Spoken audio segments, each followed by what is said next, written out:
ಎಷ್ಟೋ ಜನ ಸೆಟ್ ಆದ್ರು, ತುಂಬಾ ಚೆನ್ನಾಗಿ ಕೆಲಸ ಮಾಡ್ತಾ ಇದ್ದಾರೆ. ಆಲ್ರೆಡಿ ತಿಂಗಳಿಗೆ 5 ರಿಂದ 6 ಲಕ್ಷ ವ್ಯವಹಾರ ಮಾಡೋಷ್ಟ್ರ ಮಟ್ಟಿಗೆ ಅವ್ರು ಹೋಗಿದ್ದಾರೆ. ಒಬ್ಬೊಬ್ಬರ ಆದಾಯ ತಿಂಗಳಿಗೆ 1 ರಿಂದ 1.5 ಲಕ್ಷ ಮಾಡ್ಕೊಳ್ಳೋಷ್ಟ್ರ ಮಟ್ಟಿಗೆ ಸುಸ್ಥಿರವಾಗಿದ್ದಾರೆ. ನಾನು 15 ವರ್ಷ ನಿಂತ ಹಾಗೆ ಇವರು 15 ನಿಮಿಷನೂ ಕೂಡ ನಿಲ್ಲಕ್ಕಾಗಲ್ಲ ಮಹಾರುದ್ರಪ್ಪ ಅವರು. ಇವರ ಮನಸ್ಸಿನ ಸ್ಥಿಮಿತಗಳೇನಿರ್ತವೆ, ಈ ವಿಡಿಯೋ ನೋಡ್ಬೇಕಾರಿದ್ದ ಇಂಟ್ರೆಸ್ಟ್ ಇನ್ನು ಅರ್ಧ ಗಂಟೆ ಆಫ್ ಮಾಡಿರಲ್ಲ. ಅವರು ಜೀವನದಲ್ಲೂ ಕೂಡ ಎಲ್ಲೂ ಯಶಸ್ವರಾಗಲ್ಲ. ಯಾವುದಾದ್ರೂ ಒಂದು ವಿಚಾರದ ಮೇಲೆ ಯಾರು ಬಹಳ ಪ್ರಬಲವಾಗಿ ಹೋಲ್ಡಿಂಗ್ ಮಾಡಿ ನಿಂತ್ಕೊಂತಾರಲ್ಲ, ಅವನ್ ಪಕ್ಕ ಗೆಲ್ತಾನೆ. ಆ ತರ ಗೆದ್ದವರು ಇವತ್ತು ತುಂಬಾ ದೊಡ್ಡ ಮಟ್ಟಕ್ಕೆ ಬೆಳೆದಿದ್ದಾರೆ, ನಮ್ಮಲ್ಲೂ ಬೆಳೆದಿದ್ದಾರೆ. ಪ್ರಾಡಕ್ಟ್ ವಸ್ತುವಿನ ಜೊತೆ, ಫಿಸಿಕಲಿ ಕಾಣುವ ವಸ್ತುವಿನ ಜೊತೆ ಕಾಣದ 3 ವಿಚಾರಗಳಿರ್ತವೆ. ಆ ಕಾಣದ 3 ವಿಚಾರದ ಮೇಲೆ ಈ ಕಂಪನಿ ಫೋಕಸ್ ಮಾಡಿದೆಯಾ? ಕಾಣದ 3 ವಿಚಾರಗಳು. ಎಕ್ಸಾಂಪಲ್, ಅದು ಸತ್ಯವಾಗಿರ್ಬೇಕು ಅಂಡ್ ನಮ್ಮ ಕಾಳಜಿಯಿಂದ ಕೂಡಿರ್ಬೇಕು. ನಿಜವಾಗ್ಲೂ ಈ ವಸ್ತು ಕಾಳಜಿಗೋಸ್ಕರನೇ ಕೂಡಿದೆಯಾ? 3ನೇದು, ನಮ್ಮ ಪರಂಪರೆನ ಬಿಟ್ಟು ಒಂದು ಗ್ಯಾಪ್ ಮುಂದೆ ಹೋಗಬಾರ್ದು. ಈ ತರ ವಿಚಾರದಿಂದ ಏನಾದ್ರೂ ಈ ವಸ್ತು ನಿಮಗೆ ಫಿಸಿಕಲ್ ವಸ್ತು ಕಾಣುತ್ತೆ, ಈ 3 ವಿಚಾರಗಳು ಕಾಣಲ್ಲ. ಇದು ವಸ್ತು ಜೊತೆ ಸೇರಿದಾಗ ಮಾತ್ರ ನೀನು ಒಂದು ವಸ್ತುನ ಸೇಲ್ ಮಾಡಿದ್ರೆ ಅದು ಸೇಲ್ ಆಗಲ್ಲ, ಬದಲಾಗಿ ಬಿತ್ತನೆ ಆಗಿ ಪರಿವರ್ತನೆ ಹೊಂದುತ್ತೆ. ಪ್ರತಿ 1 ರೂಪಾಯಿ ದುಡ್ಡು ಬರ್ಬೇಕಾದ್ರೂ ಸುಮ್ಮನೆ ಬರಲ್ಲ ರುದ್ರಪ್ಪನವ್ರೆ. ನಾನು ಇದನ್ನ ಅರ್ಥ ಮಾಡ್ಕೊಳ್ಳಿ. ಕರ್ಮ ತಗೊಂಡ್ಬರುತ್ತದು. ಆ ಕರ್ಮಕ್ಕೆ ನೀನ್ ಜಸ್ಟಿಫೈ ಮಾಡ್ಲಿಲ್ವೋ ನೀನ್ ಬೆಳೆಯಕ್ಕಾಗಲ್ಲ. ನಮಸ್ತೆ ಗೆಳೆಯರೆ, ಬದುಕಿನ ಬುತ್ತಿಗೆ ತಮಗೆ ಎಂದಿನಂತೆ ಆಧಾರದ ಸ್ವಾಗತ. ನಾನು 7 ತಿಂಗಳ ಹಿಂದೆ ಒಂದಿಷ್ಟು ಸರಣಿ ವಿಡಿಯೋಗಳನ್ನ ಮಾಡಿದ್ವಿ. ಅಭೂತಪೂರ್ವ ಯಶಸ್ಸನ್ನು ಕೂಡ ನೀವು ತಂದುಕೊಟ್ಟಿದ್ರಿ ಗೆಳೆಯರೇ. ಅದು ಮತ್ತು ಬೇರೆ ಯಾವುದೂ ಅಲ್ಲ, ಕೇರಾಮೃತ ಸ್ವದೇಶಿ ದಿಶಾ. ಅದನ್ನು ಒಂದು ಇಂಟರ್ವ್ಯೂ ಮಾಡಿದ್ವಿ ನಾವು. ತುಂಬ ಜನ, ಒಂದು 49 ಲಕ್ಷ ವ್ಯೂವರ್ಸು ಅದಕ್ಕೆ ನೀವು ಫೇಸ್ಬುಕ್ಕಲ್ಲಿ ಮತ್ತು ಯೂಟ್ಯೂಬಲ್ಲಿ ನೋಡಿ ಹರಿಸಿ ಆಶೀರ್ವಾದ ಮಾಡಿದ್ರಿ. ಅದಷ್ಟೇ ಅಲ್ಲ, ಖುಷಿ ವಿಚಾರ, ತುಂಬ ಜನ ಅದಕ್ಕೆ ಫ್ರಾಂಚೈಸಿಗಳನ್ನ ತೊಗೊಂಡಿದ್ದೀರಿ, ಉದ್ಯೋಗ ಮಾಡಿದ್ದೀರಿ ಮತ್ತು ತಮ್ಮ ಬದುಕನ್ನು ಕಟ್ಕೊಂಡಿದ್ದೀರಿ. ಇವತ್ತು ಯಾವ ಹಳ್ಳಿಯಲ್ಲಿ ಹೋದರೂ ಕೂಡ ಲಕ್ಷಾಂತರ ದುಡಿಯೋ ಜನ ನನಗೆ ಭೇಟಿ ಆಗ್ತೀರಿ. ಆ ಖುಷಿಗೆ ಈ ವಿಡಿಯೋ ಮಾಡ್ತಾ ಇದ್ದೀನಿ. ಬರೀ ಅದು ಒಂದೇನಾ ವಿಷಯ ಅಂತಂದರೆ ಅದು ಒಂದೇ ಅಲ್ಲ ಗೆಳೆಯರೆ. ಸುಮಾರು ಜನ ಕಮೆಂಟ್ ಮಾಡಿದ್ರಿ, ಏನೇನೋ ಪ್ರಶ್ನೆಗಳು ಹಾಕಿದ್ರಿ. ಬಟ್ ನಮ್ಮ ವಿಡಿಯೋ ಏನಾಗಿತ್ತು, ಬರೀ ಲೈಕ್ಸು, ಬರೀ ವಿಡಿಯೋಗೆ ಆಗ್ಬಿಟ್ರೆ ಅದು ಅಪೂರ್ಣ ಆಗ್ಬಿಡುತ್ತೆ. ಹೌದಲ್ವಾ? ನೀವು ಒಂದಿಷ್ಟು ಏನೋ ಪ್ರಶ್ನೆಗಳನ್ನ ಕೇಳಿದ್ರಿ, ಅದನ್ನು ಬಗೆಹರಿಸೋ ಒಂದಿಷ್ಟು ಚಿಂತನೆ ಕೂಡ ನನಗಿತ್ತು. ಹಾಗಾಗಿ ಇವತ್ತು ಆ ಕಾರ್ಯಕ್ರಮ ಮಾಡ್ತಾ ಇದ್ದೀವಿ. ಅದನ್ನು ತಿಳಿಸ್ಕೊಡೋದಕ್ಕೆ ನೇರವಾಗಿ ಸ್ವದೇಶಿ ದಿಶಾದ MD ಗುರುಲಿಂಗಯ್ಯ ಸರ್ ನಮ್ಮ ಜೊತೆಗೆ ಇವತ್ತು ಸೇರ್ತಾರೆ, ಮಾತಾಡ್ತಾರೆ ಕೂಡ. ಬಿಸ್ನೆಸ್ ಬಗ್ಗೆ ಮಾತಾಡ್ತಾರೆ, ಫ್ರಾಂಚೈಸಿ ಬಗ್ಗೆ ಮಾತಾಡ್ತಾರೆ, ಎಷ್ಟು ದುಡಿದ್ರು ಅಂತ ಹೇಳ್ತಾರೆ. ನೀವು ಮನೆಯಲ್ಲಿ ಕೂತ್ಕೊಂಡು ಮತ್ತೆ ಫ್ರಾಂಚೈಸಿ ತಗೋಬೋದಾ, ಎಷ್ಟು ದುಡಿಬಹುದು, ಎಷ್ಟು ಬಂಡವಾಳ ಹಾಕ್ಬೋದು, ಅವನ್ನೆಲ್ಲ ಮತ್ತೆ ಮಾತಾಡ್ತಾರೆ. ಅದು ಅಷ್ಟೇ ಅಲ್ಲದೆ ಒಂದಿಷ್ಟು ವಿಶೇಷವಾದ ಪ್ರಾಡಕ್ಟ್ಗಳನ್ನು ತೊಗೊಂಡು ಬಂದಿದ್ದಾರೆ, ಅದ್ರ ಬಗ್ಗೆ ಮಾತಾಡೋರಿದ್ದೀವಿ. ಸುಮಾರು 9 ಎಪಿಸೋಡ್ಗಳಲ್ಲಿ ಇದು ಮೂಡಿ ಬರುತ್ತೆ. ದಯವಿಟ್ಟು ಮನೆ ಮಂದಿ ಮಕ್ಕಳೆಲ್ಲ ಕೂತ್ಕೊಂಡು ನೋಡಿ. ಯಾಕೆ ಅಂತಂದರೆ ಹಿಂದೆ ಆರೋಗ್ಯಕರವಾದ ಚರ್ಚೆಗಳು ತುಂಬ ಕಡಿಮೆ, ತಿಳ್ಕೊಂಡಿರೋರು ತುಂಬ ಕಡಿಮೆ ಇರ್ತಾರೆ. ಹಾಗಾಗಿ ಮೊದಲೇ ಒಂದು ವಿನಂತಿ ಮಾಡ್ಕೋತೀನಿ, ಯಾರು ಈ ಸರಣಿಯಲ್ಲಿ ನಾವ್ಯಾರು ಡಾಕ್ಟರ್ಸು ಅಲ್ಲ, ಇದು ಮೆಡಿಸಿನ್ನು ಅಲ್ಲ, ಆಹಾರ ಪದ್ಧತಿ ಬಗ್ಗೆ ಮಾತ್ರ ಮಾತಾಡೋರಿದ್ದೀವಿ. ಹಾಗಾಗಿ ದಯವಿಟ್ಟು ಎಲ್ಲ ಪ್ರಶ್ನೆಗಳನ್ನ ಬದಿಗೊತ್ತಿ ಕೂತ್ಕೊಂಡು ಎಲ್ಲ ವಿಡಿಯೋಗಳನ್ನ ಕೊನೆವರೆಗೆ ನೋಡಿ. ನಿಮ್ಮ ಪ್ರಶ್ನೆಗಳೇನಿದೆ ಮತ್ತೆ ಹಾಕಿ, ಮತ್ತೆ ಅದಕ್ಕೆ ಆನ್ಸರ್ ಕೊಡೋ ಪ್ರಯತ್ನ ನಾವು ಕೂಡ ಮಾತಾಡ್ತೀವಿ. ಬನ್ನಿ, ಈ ಸರಣಿಗೆ ತಮಗೆ ಸ್ವಾಗತ. ಇವತ್ತು ಸರ್ ನಮ್ಮ ಸ್ಟುಡಿಯೋಗೆ ಬಂದಿದ್ದಾರೆ. ಅವ್ರನ್ನ ನಿಮ್ಮ ಪರವಾಗಿ ವೆಲ್ಕಮ್ ಮಾಡ್ತೀವಿ.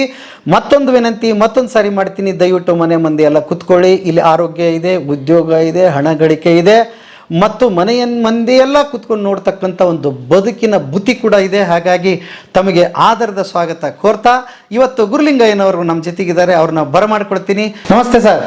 ನಮಸ್ತೆ. ಮತ್ತೊಮ್ಮೆ ಬದುಕಿನ ಬುತ್ತಿಗೆ ಸ್ವಾಗತ. ತುಂಬಾ ಖುಷಿ ಆಗ್ತದೆ. ನನಗೆ ಭಾಳ ಕ್ಯೂರಿಯಾಸಿಟಿ ಅಂದರೆ ಹೇಗಿತ್ತು ಸರ್ ನಾವು ಮಾಡಿದ್ಮೇಲೆ 7 ತಿಂಗಳ ನಂತರ ಸೇರ್ತಾ ಇದ್ದೀವಿ.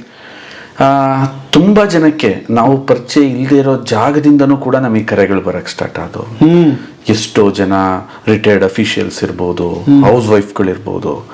ಆ್ಯಂಡ್ ನಮಗೆ ಆಶ್ಚರ್ಯ ಆಗಿದ್ದು, ನಮ್ಮೂರ್ ಪಕ್ಕದವರೆಲ್ಲ ನಮ್ಮನ್ನು ನೋಡಿ, ಅಂದ್ರೆ ಊರ್ ಪಕ್ಕದಲ್ಲೇ ಇರ್ತಿದ್ವಿ, ಪಕ್ಕದೂರವ್ರಿಗೆ ಗೊತ್ತಿರ್ಲಿಲ್ಲ ನಾವ್ ಇದನ್ನೆಲ್ಲ ಮಾಡ್ತಿದೀವಿ ಅನ್ನೋದು. ಅಂಡ್ ಅವಾಗ್ಲೇ ಗೊತ್ತಾಗಿದ್ದು ಮೀಡಿಯಾದ ಶಕ್ತಿ ಎಷ್ಟಿರುತ್ತೆ, ಎಲ್ಲೆಲ್ಲಿ ತಲುಪಕ್ ಸಾಧ್ಯ ಅನ್ನೋದು. ಆಲ್ವೇಸ್ ಇಷ್ಟು ದೊಡ್ಡದಾಗಿ ತಲುಪಕ್ಕೆ ಹೊರಟಾಗ ಕ್ಲಾರಿಫಿಕೇಶನ್ ಕೂಡ ಅವಶ್ಯಕತೆ ಇರುತ್ತೆ. ಅದನ್ನ ಇನ್ನೂ ನೆಕ್ಸ್ಟ್ ಲೆವೆಲ್ಗೆ ಮಾಡಿದ್ರೆ ಅನುಕೂಲ ಅಂತ ನನಗೆ ಅನ್ಸಕ್ ಸ್ಟಾರ್ಟ್ ಆಯ್ತು. ಎಷ್ಟೋ ಜನ ಸೆಟ್ ಆದ್ರು, ತುಂಬಾ ಚೆನ್ನಾಗಿ ಕೆಲಸ ಮಾಡ್ತಾ ಇದ್ದಾರೆ. ಆಲ್ರೆಡಿ ತಿಂಗಳಿಗೆ 5-6 ಲಕ್ಷ ವ್ಯವಹಾರ ಮಾಡೋಷ್ಟ್ರ ಮಟ್ಟಿಗೆ ಅವ್ರು ಹೋಗಿದ್ದಾರೆ. ಒಬ್ಬೊಬ್ಬರ ಆದಾಯ ತಿಂಗಳಿಗೆ 1-1.5 ಲಕ್ಷ ಮಾಡ್ಕೊಳ್ಳೋಷ್ಟ್ರ ಮಟ್ಟಿಗೆ ಸುಸ್ಥಿರವಾಗಿದ್ದಾರೆ. ಕೆಲವರು ಪ್ರಾರಂಭ ಮಾಡಿ ಕೂಡ ಏನು ಮಾಡಕ್ಕಾಗದೇ ಇರೋರಿದ್ದಾರೆ. ಅಂಡ್ ಫೋನ್ ಮಾಡಕ್ಕಷ್ಟೇ ಇಂಟ್ರೆಸ್ಟ್ ಇರುತ್ತೆ, ಮತ್ತೆ ಮಾರನೇ ಇನ್ನೊಂದು ಕರೆ ಮಾಡೋ ಇಂಟ್ರೆಸ್ಟ್ ಕೆಲವರಿಗೆ ಇರಲ್ಲ. ನಾನು ಇಲ್ಲಿ ಏನ್ ಹೇಳಕ್ ಇಷ್ಟಪಡ್ತೀನಿ ಅಂತಂದ್ರೆ, ಸುಮಾರು 15 ವರ್ಷದ ಹಿಂದೆ ನನ್ನ ಈ ಸಂಸ್ಥೆ ಪ್ರಾರಂಭ ಆಯಿತು. ಒಂದು ವಿಷನ್ ಇಟ್ಕೊಂಡು ನಾವು ಸ್ಟಾರ್ಟ್ ಮಾಡಿದ್ವಿ. ಏನಂತ, ವ್ಯಾಪಾರ ಮಾಡಬೇಕು ಅಂತಂದ್ರೆ ಭೂಮಿ ಮೇಲೆ ಬೇಕಾದಷ್ಟಿದೆ. ರಿಯಲ್ ಎಸ್ಟೇಟ್ ಇದೆ, ಅಥವಾ ಏನೋ ಗ್ರಾನೈಟ್ ಇದೆ, ಇನ್ನೊಂದಿದೆ ಏನೋ ಇದೆ. ಇದನ್ನಂತಾನೆ ನಾವು ಫಿಕ್ಸ್ ಆಗಿ ಸ್ಟಾರ್ಟ್ ಮಾಡಿದ್ವಿ. ಯಾಕೆ ಅಂದ್ರೆ ಜನಗಳಿಗೆ ಅವ್ರ ಜೀವನದ ಮೌಲ್ಯವನ್ನ ಎತ್ತಿ ತೋರಿಸ್ಬೇಕು.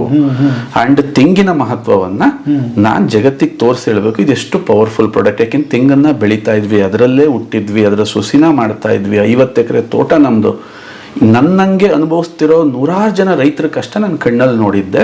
ಅವನು ಬೆಳೀತಾ ಇರೋ ಬೆಳೆಗೆ ಎಲ್ಲಾದ್ರೂ ಮನ್ನಣೆ ಸಿಕ್ತಿಲ್ಲ ಅಂದ್ರೆ ಆ ನೋವು ಹೇಳತ್ತೀರದು. ಇದನ್ನ ನಾನು ಅರ್ಥ ಮಾಡ್ಸೋಣ ಅಂತ ಹೋದ್ವಿ. ನಿಜವಾದ ತೆಂಗು ಅಂದ್ರೆ ಏನು ಅಂತ ತೋರ್ಸೋಣ ಅಂತ ಹೋದ್ವಿ. ಅದರಲ್ಲಿ ನಾವು ಯಶಸ್ವಿ ಕೂಡ ಆದ್ವಿ. ನಾನು 15 ವರ್ಷ ನಿಂತ ಹಾಗೆ ಇವರು 15 ನಿಮಿಷನೂ ಕೂಡ ನಿಲ್ಲಕ್ಕಾಗಲ್ಲ ಮಹಾರುದ್ರಪ್ಪ ಅವರು. ಇವರ ಮನಸ್ಸಿನ ಸ್ಥಿಮಿತಗಳೇನಿರ್ತವೆ, ಈ ವಿಡಿಯೋ ನೋಡ್ಬೇಕಾರಿದ್ದ ಇಂಟ್ರೆಸ್ಟ್ ಇನ್ನು ಅರ್ಧ ಗಂಟೆ ಆಫ್ ಮಾಡಿರಲ್ಲ. ಅವರು ಜೀವನದಲ್ಲೂ ಕೂಡ ಎಲ್ಲೂ ಯಶಸ್ವರಾಗಲ್ಲ. ಯಾವುದಾದ್ರೂ ಒಂದು ವಿಚಾರದ ಮೇಲೆ ಯಾರು ಬಹಳ ಪ್ರಬಲವಾಗಿ ಹೋಲ್ಡಿಂಗ್ ಮಾಡಿ ನಿಂತ್ಕೊಂತಾರಲ್ಲ, ಅವನ್ ಪಕ್ಕ ಗೆಲ್ತಾನೆ. ಆ ತರ ಗೆದ್ದವರು ಇವತ್ತು ತುಂಬಾ ದೊಡ್ಡ ಮಟ್ಟಕ್ಕೆ ಬೆಳೆದಿದ್ದಾರೆ, ನಮ್ಮಲ್ಲೂ ಬೆಳೆದಿದ್ದಾರೆ. ನಾನೊಂದಿಷ್ಟು ನೇರವಾದ ಪ್ರಶ್ನೆಗೆ ಕೇಳ್ಬಿಡ್ತೀನಿ ಸರ್. ಸುಮಾರು ಜನ ಏನಾಗ್ತಿದೆ, ಈ ವಿಡಿಯೋ ಬಗ್ಗೆನೇ ಮಾತಾಡೋಣ. ನೋಡ್ತಾನೆ ಇದ್ರೆ ಬೇಕಾದಷ್ಟು ವಿಡಿಯೋಗಳು ಬರ್ತಾನೆ ಇರುತ್ತೆ. ಒಂದು ನೀವು ಚಂದ ಅಂತೀರಿ, ನಾನು ಇನ್ನೊಂದು ಚಂದ ಅಂತೀನಿ, ಇನ್ನೊಂದು ಇಲ್ಲಿ ಬನ್ನಿ ಅಂತಾನೆ, ಇಲ್ಲಿ ಬನ್ನಿ ನೋಡಿ ಕೋಟಿ ದುಡ್ಡು ಗಳಿಸ್ಬೋದು ಅಂತಾನೆ. ಈ ಲಕ್ಷ ಕೋಟಿಗಳ ಮಧ್ಯೆ ಯೂಟ್ಯೂಬರ್ಸ್ ರಾಂಗ್ ಇದೆ ಅದರಲ್ಲಿ. ಬರೀ ಅವ್ರದೇ ಅಂತ ಹೇಳಕ್ಕಾಗೋದಿಲ್ಲ. ನಾವು ತಲೆ ತಿಂತಾನೆ ಇರ್ತೀವಿ. ಇವತ್ತೊಂದು ವಿಡಿಯೋ ಹಿಂಗಾಗ್ತೀವಿ, ನಾಳೆ ಕೋಟಿ ಅಂತ ಹಾಕ್ತಿವಿ. ಕೋಟಿ ಅಂತ ಹೇಳಿ ನಂಬಿಕೆ ಬಳ್ಳಾರ್ದಂಗೆ ಮಾಡೋದ್ರಲ್ಲಿ ಯೂಟ್ಯೂಬ್ ಪಾತ್ರ ಕೂಡ ಇದೆ. ಅದ್ರ ಬರೀ ಪಾಪ ಅವ್ರನ್ನ ಬೈಯಕ್ಕಾಗಲ್ಲ, ಕನ್ಫ್ಯೂಷನ್ ಮಾಡಿ ಇಟ್ಬಿಟ್ಟಿದೀವಿ. ಹಾಗಾದ್ರೆ ಒಬ್ಬ ಮನುಷ್ಯ ನಿರ್ದಿಷ್ಟವಾಗಿ ನಾನು ಇದನ್ನೇ ಮಾಡ್ತೀನಿ ಅಂತ ಹೇಗೆ ಆತ ಡಿಸೈಡ್ ಮಾಡಬೇಕು? ಯಾವ ಏಜಲ್ಲಿ ಮಾಡಬೇಕು? ಅಥವಾ ಅದಕ್ಕೆ ದುಡ್ಡು ಮುಖ್ಯನಾ, ಮನಸ್ಥಿತಿ ಮುಖ್ಯನಾ, ಪರಿಸ್ಥಿತಿ ಮುಖ್ಯನಾ, ಜಾಗ ಮುಖ್ಯನಾ, ಬಂಡವಾಳ ಮುಖ್ಯನಾ, ಏನು ಮುಖ್ಯ ಸರ್? ಸರ್, ತುಂಬಾ ಅದ್ಭುತವಾದ ಪ್ರಶ್ನೆ ಕೇಳಿದ್ರಿ. ಇದಕ್ಕೆ ನಾನೊಂದು 5 ನಿಮಿಷ ಟೈಮ್ ತಗೋತೀನಿ. ಮೊದಲನೇದಾಗಿ ಯಾವುದಾದ್ರೂ ಬಿಸ್ನೆಸ್ ಸೆಲೆಕ್ಟ್ ಮಾಡಿ, ಏನಾದರೂ ಮಾಡಿ, ನನಗೆ ಗೊತ್ತಿರೋದು ಒಂದು ನಿಜವಾದ ಸತ್ಯ ಏನು ಅಂದರೆ, ನೀನು ಎಷ್ಟು ಈ ಬಿಸ್ನೆಸ್ಸಿಗೆ ಒಂದು ಸಮಯನ ಇನ್ವೆಸ್ಟ್ ಮಾಡ್ತೀಯ, 1 ದಿನನ, 1 ತಿಂಗಳ, 1 ವರ್ಷನ, ಅದು ನಿನಗೆ ರಿಟರ್ನ್ ಕೊಡುತ್ತೆ ಅನ್ನೋ ಕೆಲಸ ಆಗಿದ್ರೆ ಮಾತ್ರ ಅದಕ್ಕೆ ವ್ಯಾಲ್ಯೂ ಸೇರ್ಕೊಳುತ್ತೆ ಅಂತ ಬಹಳ ಚೆನ್ನಾಗಿ ಅರ್ಥ ಮಾಡು.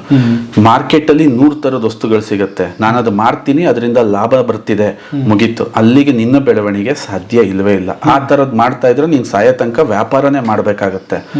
ಪ್ರಾಡಕ್ಟ್ ವಸ್ತುವಿನ ಜೊತೆ, ಫಿಸಿಕಲಿ ಕಾಣುವ ವಸ್ತುವಿನ ಜೊತೆ ಕಾಣದ 3 ವಿಚಾರಗಳಿರ್ತವೆ.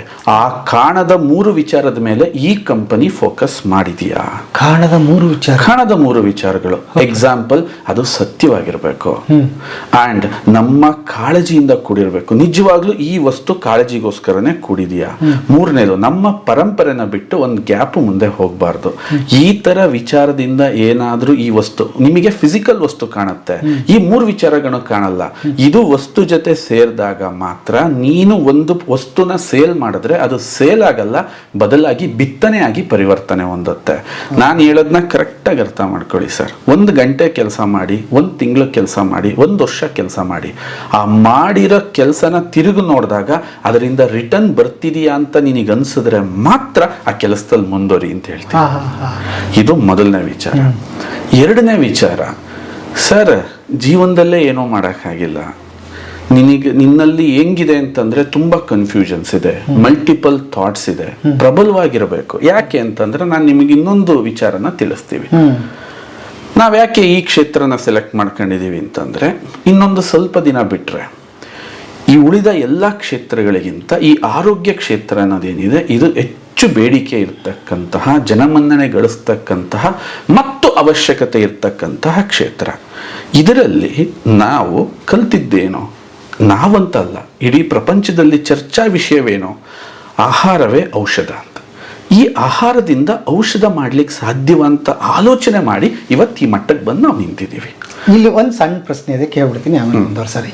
ಏನಂದ್ರೆ ನಿಮಗೆ ನೋಡಿ, ನಿಮ್ಮ ಭಾಗ ಆ ಭಾಗ ಏನಿದೆ, ಅರಸೀಕೆರೆ, ತಿಪ್ಟೂರು, ತುಮಕೂರು, ಅದೆಲ್ಲ ತೆಂಗು ಬೆಳೆಯುವಂಥದ್ದು ಒಂದು ಪ್ರದೇಶ ಆಗಿರೋದ್ರಿಂದ ನೀವು ತೆಂಗನ್ನು ಆಯ್ಕೆ ಮಾಡಿಕೊಂಡ್ರಿ. ನೋಡ್ತಕ್ಕಂಥವರು ಮಂಡ್ಯ ಕಡೆ ಇದ್ದಾರೆ, ಉತ್ತರ ಕರ್ನಾಟಕ ಇದ್ದಾರೆ, ಬೆಳಗಾವಿ ಇದ್ದಾರೆ, ಬೀದರ್ ಇದ್ದಾರೆ. ತಮ್ಮ ನೆಲದಲ್ಲಿ ನಿಂತ್ಕೊಂಡು ತಾವು ಹೇಗೆ ಬಿಸ್ನೆಸ್ ಮಾಡ್ಬೇಕಂತ ಒಳ್ಳೆ ಅದ್ಭುತವಾದ ಪ್ರಶ್ನೆ ಕೇಳಿದ್ರಿ. ನಾನು ಅದನ್ನೇ ಹೇಳಕ್ ನಿಮಗೆ ಪ್ರಯತ್ನ ಪಡ್ತಾ ಇದ್ದೀನಿ. ನಾವೆಲ್ಲುಟ್ಟಿದ್ರೂ ಕೂಡ ಇಲ್ಲೇ ಹುಟ್ಲಿ ಅಥವಾ ಸಹಾರಾ ಮರುಭೂಮಿಲಿ ಹುಟ್ಲಿ ಅಥವಾ ಯುರೋಪಲ್ಲಿ ಹುಟ್ಲಿ, ತಾಯಿ ಹಾಲು ಕುಡಿಬೇಕಲ್ವೇ ಮಹಾರುದ್ರಪ್ಪನವ್ರೆ? ತಾಯಿ ಹಾಲು ಏನಕ್ಕೆ ಕುಡಿತಾರೆ ಮಕ್ಕಳು ಅಂದ್ರೆ ಮಕ್ಕಳಲ್ಲಿ ರೋಗ ನಿರೋಧಕ ಶಕ್ತಿ ಜಾಸ್ತಿ ಆಗಕ್ಕೆ. ಅದೇ ತರ ಆ ತಾಯಿ ಹಾಲಲ್ಲಿ ಇರ್ತಕ್ಕಂಥ ಸೋಡಿಯಂ ಮೊನೊಲಾರಿಕ್ ಆಸಿಡ್ ಇದೇ ತೆಂಗಿನೆಣ್ಣೆಲಿ ಇದೆ ಅಂತಂದಾಗ ಇದು ಎಲ್ಲಾ ಪ್ರದೇಶಗಳ ಮೀರಿ ಪ್ರತಿಯೊಬ್ಬರಿಗೂ ಇದು ಅವಶ್ಯಕವಾಗಿ ಪರಿವರ್ತನೆ ಆಗತ್ತೆ. ಸೊ ಯಾವುದೇ ಪ್ರಾಡಕ್ಟ್ನ ಅವಶ್ಯಕತೆ ಹುಟ್ಟಲೇ ಇರಲ್ಲ, ಬದಲಾದ ಕಾಲಕ್ಕೆ ಅದರ ಅವಶ್ಯಕತೆ ಸೃಷ್ಟಿ ಆಗ್ತಾ ಹೋಗುತ್ತೆ. ಎಕ್ಸಾಂಪಲ್, ನಾವು ಈ ಮಾತನ್ನ ಪ್ರದೇಶವಾರು ಆಹಾರಗಳು ಅಂತ ನಾವೇನ್ ಕರಿತೀವಿ, ಈ ಪ್ರದೇಶವಾರ ಆಹಾರಗಳು ಒಂದು 50 ವರ್ಷದಿಂದ ಅದಕ್ಕೆ ಸೂಕ್ತವಾಗಿತ್ತು. ಯಾಕೆ? ಭೂಮಿ ಕೆಟ್ಟಿರಲಿಲ್ಲ, ಬೆಳೀತಕ್ಕಂತಹ ಪ್ರತಿಯೊಂದು ಆಹಾರದಲ್ಲೂ ಪೋಷಕಾಂಶಗಳಿರ್ತಿದ್ದು, ನೀವು ತಿಂದರೆ ಶಕ್ತಿ ಸಿಕ್ತಿತ್ತು, ಖಂಡಿತ ನಿಮಗೆ ಅದರಿಂದ ಎನರ್ಜಿ ಬರ್ತಿತ್ತು. ಬಟ್ ಇವಾಗ ಆಚೆಗಡೆ ಪ್ರತಿಯೊಂದು ಆಹಾರಗಳು ಕೂಡ ಹೈಬ್ರಿಡ್ ಆಗಿದ್ದಾವೆ, ಅದರಲ್ಲಿ ಪೋಷಕಾಂಶಗಳಿಲ್ಲ. ಹೊಟ್ಟೆಗೆ ತುಂಬಿಸ್ತಾ ಇದ್ದೀವಿ, ಹೊಟ್ಟೆಯಿಂದ ಮುಂದಕ್ಕೇನೂ ಆಗ್ತಾ ಇಲ್ಲ. ಅದು ಹೊಟ್ಟೆಗಿನ್ನೂ ಅನ್ನೆಸೆಸರಿ ಭಾರವನ್ನು ಸೃಷ್ಟಿ ಮಾಡ್ತಿದೆ. ಈಗ ಬೇಕಾಗಿರೋದೆ, ನಿಮಗೆ ಬೇಕಾಗಿರೋದೆ ಯಾವುದು ಮಾಡಿಫೈಡ್ ಆಗ್ದಲೇ ಇರ್ತಕ್ಕಂತಹ, ತಳಿ ಸಂವರ್ಧನೆ ಆಗ್ದಲೇ ಇರ್ತಕ್ಕಂತಹ, ನನ್ನ ದೇಹದಲ್ಲಿ ಕ್ವಿಕ್ ಆಗಿ ನನಗೆ ರೋಗ ನಿರೋಧಕ ಶಕ್ತಿಯನ್ನು ಜಾಸ್ತಿ ಮಾಡ್ತಕ್ಕಂಥ ಆಹಾರ ಬೇಕು. ಇದನ್ನ ಎಣ್ಣೆ ತರ ನೋಡಬೇಡಿ. ನಿಮ್ಮ ಮನೇಲಿರೋ ಸೂರ್ಯಕಾಂತಿ ಎಣ್ಣೆಗೆ, ಕಡಲೆಕಾಯಿ ಎಣ್ಣೆಗೆ ಈ ವರ್ಜಿನ್ ಕೊಕೊನಟ್ ಆಯಿಲ್ನ ಕಂಪೇರ್ ಮಾಡೋಕ್ಕಾಗಲ್ಲ. ಯಾಕೆಂದ್ರೆ ಸೂರ್ಯಕಾಂತಿ ಎಣ್ಣೆ, ಕಡಲೆಕಾಯಿ ಎಣ್ಣೆ ತಗೊಂಬಂದು ತಾಯಿ ಹಾಲಿಗೆ ಹೋಲ್ಸೋಕ್ಕಾಗಲ್ಲ, ಅಥವಾ ಬೆಳಿಗ್ಗೆ ಎದ್ದ ತಕ್ಷಣ ಕುಡೀರಿ ಅಂತ ಯಾರು ರೆಕಮೆಂಡ್ ಮಾಡೋಕ್ಕಾಗಲ್ಲ. ಈ ವರ್ಜಿನ್ ಕೊಕೊನಟ್ ಆಯಿಲ್ ಏನಿದೆ, ಇದು ಒಂದು separate, is equal to mother milk. ಇದು ನಮ್ಮ ಅರಸೀಕೆರೆ, ತಿಪ್ಟೂರು, ಮಂಗಳೂರು ಅಂತ ಅಲ್ಲ ಸಾಹೇಬ್ರೆ, ಇದು ವಿಶ್ವದ ಪ್ರತಿಯೊಂದು ಜಾಗಕ್ಕೂ ಬೇಕಾಗುವಂಥ ಅಮೃತ. ಬಿಸ್ನೆಸ್ ಆ್ಯಂಗಲಲ್ಲಿ ಹೇಳ್ತಾ ಇದ್ದೀನಿ. ಇದನ್ನೇ ಹೇಳಿದೆ, ಕಣ್ಣಿಗೆ ಕಾಣೋ ವಸ್ತುವಿನ ಜೊತೆ ಕಣ್ಣಿಗೆ ಕಾಣದೇ ಇರೋ 3 ವಿಚಾರಗಳಿರ್ತವೆ. ಅದು ಇತ್ತು ಅಂತಂದರೆ ಆ ಬಿಸ್ನೆಸ್ ಬೇರೆ ಥರ ಚೇಂಜ್ ಆಗ್ತಾ ಹೋಗುತ್ತೆ. ಅದನ್ನೇ ಹೇಳಕ್ಕೆ ಪ್ರಯತ್ನ. ಒಳ್ಳೆಯದು. ಇವತ್ತು ನೀವು ಕೂಡ ಪ್ರಾರಂಭದಲ್ಲಿ ಬರೀ 10,000 ರೂಪಾಯಿಂದ ಶುರುವಾಗಿದ್ದು, ನಮ್ಮ ಎಪಿಸೋಡ್ಗಳಲ್ಲಿ ನೀವು ಹೋದ ಸಾರಿ ಚರ್ಚೆ ಮಾಡಿದ್ವಿ ನಾವು. ಇವತ್ತು 100 ಕೋಟಿ ದೊಡ್ಡದೊಂದು ಕಂಪನಿಯಾಗಿ ಬೆಳೆದಿದೆ, ಭಾಳ ಖುಷಿ ವಿಚಾರ. ಮತ್ತೆ ನಾನು ಅಲ್ಲಿಗೆ ಬರ್ತೀನಿ. ಈಗ ಮನುಷ್ಯನಿಗೆ ಆ ಪ್ರಶ್ನೆಗೆ ಮತ್ತೆ ಕನೆಕ್ಟ್ ಮಾಡ್ತೀನಿ. ಇದನ್ನು ಏಜು ಅಂತ ಹೇಳಿದೆ, ಬಂಡವಾಳ ಅಂತ ಹೇಳಿದೆ, ಜಾಗ ಅಂತ ಹೇಳಿದೆ, ಹೇಗೆ ಡಿಸೈಡ್ ಮಾಡ್ಬೇಕು ಅದು ಅಂತ? ಸರ್, ಏಜ್ ಅಂತ ಬಂದಾಗ ನನಗನ್ಸುತ್ತೆ ಮನುಷ್ಯರ ಗೋಲ್ಡನ್ ಏಜ್ ಸ್ಟಾರ್ಟ್ ಆಗೋದೆ 30 ವರ್ಷದಲ್ಲಿ. ತುಂಬ ಜನ ಯುವಕರು ಏನು ಮಾಡ್ತಾರೆ ಅಂತಂದರೆ, ಪ್ರಾಯದಲ್ಲಿ ಅವ್ರಿಗೆ ಏನು ಮಾಡ್ತೀವಿ ಅಂತ ಗೊತ್ತಿರಲ್ಲ, ಅವರ ಮನಸ್ಸು ಈ ಒಂದು ವಿಚಾರದಲ್ಲಿ ಆಲೋಚನೆಗೆ ನಮ್ಮನ್ನು ಬಿಡಲ್ಲ ಸಾಹೇಬ್ರೆ. ಏನಂತ, ನಾನಿವತ್ತು ಕೆಲಸ, ನನಗೊಂದು ಗಂಟೆ ನಾನು ಸ್ಪೆಂಡ್ ಮಾಡ್ತಾ ಇದ್ದೀನಿ ಮಹಾರುದ್ರಪ್ಪನವರೇ, ಈ ಗಂಟೆಗೆ ನನಗೇನು ರಿಟರ್ನ್ ಬಂತು, ಈ ಗಂಟೆಯಿಂದ ನಾನು ಏನಾದರೂ ನನ್ನ ಜೀವನಕ್ಕೆ ಸದೃಢತೆ ಮಾಡ್ಕೋಬೋದು ಅನ್ನೋದೇನಾದರೂ ನಿನಗೆ ಒಂದು ಅರಿವಿಗೆ ಬಂದರೆ, ಯಾಕೆಂದರೆ ಈ ಜೀವನದಲ್ಲಿ ಬೆಲೆ ಕಟ್ಟಕ್ಕಾಗ್ದಿರೋದು ಯಾವ್ದಾದ್ರು ಒಂದಿದ್ರೆ ಅದು ಸಮಯ ಅಂತ ನಾನು ನಿರ್ಧರಿಸ್ತೀನಿ. ಈ ಯುವಕರು ಏನು ಮಾಡ್ತಾರೆ, ಅವ್ರ ದೇಹ ತುಂಬ ಗಟ್ಟಿ ಇರುತ್ತೆ, ಬಲವಾಗಿರುತ್ತೆ, ಅವರ ದೇಹದಲ್ಲಿ ಹಾರ್ಮೋನ್ಗಳು ಸರಿಯಾಗಿ ಸ್ಪಂದಿಸ್ತಾ ಇರ್ತವೆ. ಆ ವಯಸ್ಸಲ್ಲಿ ಇವರಿಗೆ ಇದ್ರ ಯಾವುದೇ ಆಲೋಚನೆನೂ ಇರಲ್ಲ. ಯಾಕೆ ಅಂತಂದ್ರೆ ಇವರ ತೀರ್ಮಾನಗಳು ನಾನು ತಗೊಂಡಿದ್ದೆಲ್ಲ ಸರಿ ಅಂತ ಹೋಗ್ತಾ ಇರ್ತಾರೆ, ನಾನು ಯೋಚಿಸಿದ್ದೆಲ್ಲ ಸರಿ ಅಂತ ಹೋಗ್ತಾರೆ, ಅಲ್ಲಷ್ಟು ಸಮಯಗಳನ್ನ ವ್ಯರ್ಥ ಮಾಡ್ಕೋತಾರೆ. ಇನ್ನೊಂದು ಪರಿಸ್ಥಿತಿಯ ಒತ್ತಡಕ್ಕೆ ಬಿದ್ದು ಯಾವುದೋ ಒಂದು ಕೆಲಸ ಹಿಡ್ಕೊಂಡು ಆ ಕೆಲಸದಲ್ಲಿ ಒಂದು ಲಾಜಿಕ್ ಇರಲ್ಲ. ನಾನು ಏನು ಮಾಡಬೇಕು, ಹೆಂಗೆ ತಗೊಂಡೋಗ್ಬೇಕು, ಅಥವಾ ನನ್ನ ಈ ಉತ್ಪನ್ನಗಳಿಗೆ ಇನ್ನ ಡಿಮ್ಯಾಂಡ್ ಹೇಗಾಗುತ್ತೆ. ನಾನು ನಿಮಗೊಂದು ಮಾತು ನಾನು ಸ್ಪಷ್ಟಪಡಿಸ್ತೀನಿ. ನೀವೀಗ ಒಂದು ಕೆಲಸಕ್ಕೆ ಕೈ ಹಾಕಿದ್ದೀರಾ, ಒಂದು ಕೆಲಸಕ್ಕೆ ಕೈ ಹಾಕಿರೋದು ಇವತ್ತಿನ ಇದರ ಬೇಡಿಕೆ 5 ರೂಪಾಯಿಯಿಂದ ಬೇಡಿಕೆ ಇದೆ ಅಂತ ಇಟ್ಕೊಳ್ಳೋಣ. ಇನ್ನು 10 ವರ್ಷಕ್ಕೆ ಅದರ ಬೇಡಿಕೆ 50 ರೂಪಾಯಿ ಆದಾಗ ನಿನ್ನ ಶ್ರಮ, ಈಗ ನೀನು 1 ರೂಪಾಯಿ ಶ್ರಮ ಆಗ್ತಿದ್ರೆ ನಿನ್ನ ಶ್ರಮನು ಇದರ ಬೇಡಿಕೆ ಅನುಗುಣವಾಗಿ ಬೆಳೆದಿರುತ್ತೆ. ರುದ್ರಪ್ಪ ಅವರೇ, ಇದನ್ನ ಯೋಚನೆ ಮಾಡೋದನ್ನ ಫಸ್ಟ್ ಕಲ್ತ್ಕೋಬೇಕು. 5 ರೂಪಾಯಿ ಅಲ್ಲ, ಮುಂದಕ್ಕೆ ಏನಾಗುತ್ತೆ ಅದು ನೀನು ಮಾಡ್ತಾ ಇರೋ, ನೀನು ತೊಡಗಿಸ್ಕೋತಾ ಇರೋ ಕೆಲಸದ ಮುಂದಿನ ಡಿಮ್ಯಾಂಡ್ ಏನು. ನಾನು ಇದನ್ನ ಸ್ವಲ್ಪ ಅರ್ಥ ಮಾಡ್ಕೊಳ್ಳಿ. ಎಕ್ಸಾಂಪಲ್, ನೀನೀಗೊಂದು ಪಾನಿಪುರಿ ಮಾಡ್ತಾ ಇದೀಯ, ಏನೋ ಒಂದು ಸ್ವೀಟ್ಸ್ ಸಕ್ಕರೆ ಹಾಕಿ ಸ್ವೀಟ್ ಮಾಡ್ತಾ ಇದೀಯ. ಈಗ ಇದೆ, ಇನ್ನು 50 ವರ್ಷಕ್ಕೆ ಅದು ಡಿಮ್ಯಾಂಡ್ ಇರುತ್ತಾ ನನಗೆ ಗೊತ್ತಿಲ್ಲ. ಯಾಕೆ ಅಂತಂದ್ರೆ ಇದೇ ತರ ಹಾರ್ಟ್ ಅಟ್ಯಾಕ್, ಕ್ಯಾನ್ಸರ್ಸ್ಗಳು ಜಾಸ್ತಿ ಆಗಿ 1ನೇ ಕ್ಲಾಸ್ ಮಗುಗೆ ಹಾರ್ಟ್ ಅಟ್ಯಾಕ್ ಆಗ್ತಿದೆ ಅನ್ನೋದೇನಾದ್ರೂ ಓವರ್ ಜನಗಳಲ್ಲಿ ಕಾನ್ಶಿಯಸ್ ಬಿಲ್ಡ್ ಆದಾಗ ನಿನ್ನ ಪಾನಿಪುರಿ ಬಿಸ್ನೆಸ್ ನಡೆಯುತ್ತೆ ಅನ್ನೋದು ನಾಟ್ ಶೋರ್. ಆದ್ರೆ ಜನಗಳಿಗೆ ಅವರ ಎಫಿಷಿಯನ್ಸಿನ, ಅವರು ನಿಜವಾಗಿ ಕೆಲಸ ಮಾಡಬೇಕು, ಅವ್ರಿಗೆ ರಿಲ್ಯಾಕ್ಸೈಸೇಷನ್ ಬೇಕು, ಅವ್ರಿಗೆ ಅದ್ಭುತವಾಗಿರ್ತಕ್ಕಂಥ ಉತ್ಪನ್ನಗಳು ಬೇಕು. ಈ ಡಿಮ್ಯಾಂಡ್ ಯಾವತ್ತೂ ಕಮ್ಮಿ ಆಗಲ್ಲ. ಇವತ್ತು 10% ಇದ್ದು ನಮ್ಮ ಪ್ರಾಫಿಟ್ ಇಷ್ಟಿದೆ, ಮುಂದೆ ಇದು 50% ಆದಾಗ ನನ್ನ ಪ್ರಾಫಿಟ್ ಮುಂದೆ ಆಟೋಮೆಟಿಕಲಿ ನೀವು ಎಕ್ಸಾಕ್ಟ್ ಹೋಗ್ಬೇಕಾಗತ್ತೆ. ಒಂದೇ ಸರಿ ನಿಮ್ಮ ಎಫರ್ಟಿಗೆ ಅಂದ್ರೆ ನಿನ್ನ ಶ್ರಮಕ್ಕೆ ಸಿಗೋ ಲಾಭ, ಇದನ್ನೆಲ್ಲ ಅರ್ಥ ಮಾಡ್ಕೊಳಕ್ ಮುಂಚೆನೆ ಇವರು ಸಮಯನ ವ್ಯರ್ಥ ಮಾಡ್ಕೊಂಡಿರ್ತಾರೆ. ಓಕೆ, ನಮ್ಮ ಹತ್ರ ಸಿಗೋ ಉತ್ಪನ್ನಗಳು ನಿಮ್ಮ ತಾಲೂಕಲ್ಲೇ ಆಗಲಿ ನಿಮ್ಮ ಜಿಲ್ಲೆನೇ ಆಗಲಿ ಎಲ್ಲೂ ಸಿಗಲ್ಲ ಅಂತ ವೈವಿಧ್ಯಮಯವಾದ ಉತ್ಪನ್ನಗಳನ್ನ ನಾವು ತಂದಿದ್ದೀವಿ. ತೆಂಗಿನೆಣ್ಣೆ ಹಾಕಿ ಮಾಡಿರೋ 80 TFM ಸೋಪ್ ಸಿಗಲ್ಲ, ತೆಂಗಿನೆಣ್ಣೆ ಹಾಕಿ ಮಾಡಿರೋ ಟೂತ್ ಪೇಸ್ಟ್ ಸಿಗಲ್ಲ, ಯಾವುದೇ ಫ್ಯಾರಫಿನ್ ಇಲ್ದಲೆ, ಸಲ್ಫೇಟ್ ಇಲ್ದಲೆ, ಸಿಲಿಕಾನ್ ಇಲ್ದಲೆ ತಯಾರಿಸಿರೋ ತೆಂಗಿನೆಣ್ಣೆಯ ಶಾಂಪು ಎಲ್ಲೂ ನಿಮಗೆ ಹುಡುಕಿದ್ರೆ, ಎಕ್ಸಾಂಪಲ್ ನಾನು ಇದೇ ಜಾಗದಲ್ಲಿ ಕೂತು ನಿಮಗೆ ಹೇಳ್ತೀನಿ, ಈ ಅರೌಂಡ್ ಒಂದು 5-6 ಕಿಲೋಮೀಟರ್ ತಿರುಗಿದ್ರೆ ನಿಮಗೆಲ್ಲೂ ಉತ್ಪನ್ನಗಳು ಸಿಗಲ್ಲ. ಎಲ್ಲೂ ಸಿಗದೇ ಇರೋ ಕ್ವಾಲಿಟಿ ಉತ್ಪನ್ನಕ್ಕೆ ನೀನು ರಾಯಭಾರಿ ಆಗ್ತೀಯಾ ಅಂತ ಅಂದಾಗ ನೀನು ಅಂದ್ಕೋಬೇಕು 100 ಜನದಲ್ಲಿ ನೀನು ಸ್ಪೆಷಲ್ ಆಗಿ ಕಾಣ್ತೀಯಾ.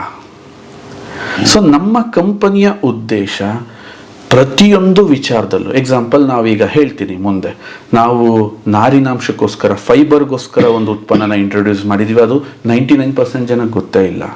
ಅದೇ ಥರ ನ್ಯೂಟ್ರಸಿಟಿಕಲ್ನ ಇಂಟ್ರೊಡ್ಯೂಸ್ ಮಾಡಿದ್ದೀವಿ, ಅದರ ಕಲ್ಪನೆನೂ ಕೂಡ ಇಲ್ಲ. ನಾವೀಗ ನೆಕ್ಸ್ಟ್ ಅದೇ ವಿಡಿಯೋಗಳನ್ನ ನಾವೀಗ ಸರಣಿಯಾಗಿ ಪ್ರಸಾರ ಮಾಡ್ತೀವಿ. ಅದೇ ಥರ ನಾವೀಗ ಸರ್ಟಿಫೈಡ್ ಸ್ನ್ಯಾಕ್ಸ್ ಅಂತ ತರ್ತಾ ಇದ್ದೀವಿ. ಅಂದರೆ ಭಾರತ ದೇಶದಲ್ಲಿ ಪ್ರಪ್ರಥಮವಾಗಿ ನಾವು ಸರ್ಟಿಫೈಡ್ ಮಾಡಿ ಟೆಸ್ಟ್ ರಿಪೋರ್ಟ್ ಸಮೇತ ನಿಮಗೆ ಸ್ನ್ಯಾಕ್ಸ್ಗಳು ಕೊಡ್ತೀವಿ. ಅಂದ್ರೆ ನಿಮ್ಮ ಮಕ್ಳುಗಳು ನಿದ್ಗಣ್ಣಲ್ಲಿ ಕುತ್ಕೊಂಡು ತಿನ್ಬೋದು. ಅದನ್ನ ಒಂದು ಆಹಾರನ ತಿಂದು ಅದರಲ್ಲಿ ಪೋಷಕಾಂಶಗಳು ರುಚಿಯಾಗಿರುತ್ತೆ. ಅಂದ್ರೆ ಈ ತರದ ಉತ್ಪನ್ನಗಳಿಗೆ ನೀನು ರಾಯಭಾರಿಯಾಗಿ ನಿಮ್ಮೂರಲ್ಲಿ ಕೆಲಸ ಮಾಡ್ತೀಯ ಅಂತಂದಾಗ ನಿನ್ನಲ್ಲಿ ವಿಶೇಷತೆ ಎದ್ದು ಕಾಣಬೇಕು. ಈ ಥರದ ಪಾಯಿಂಟ್ಗಳು ನಿನ್ನ ಅಲರ್ಟ್ ಮಾಡಬೇಕು.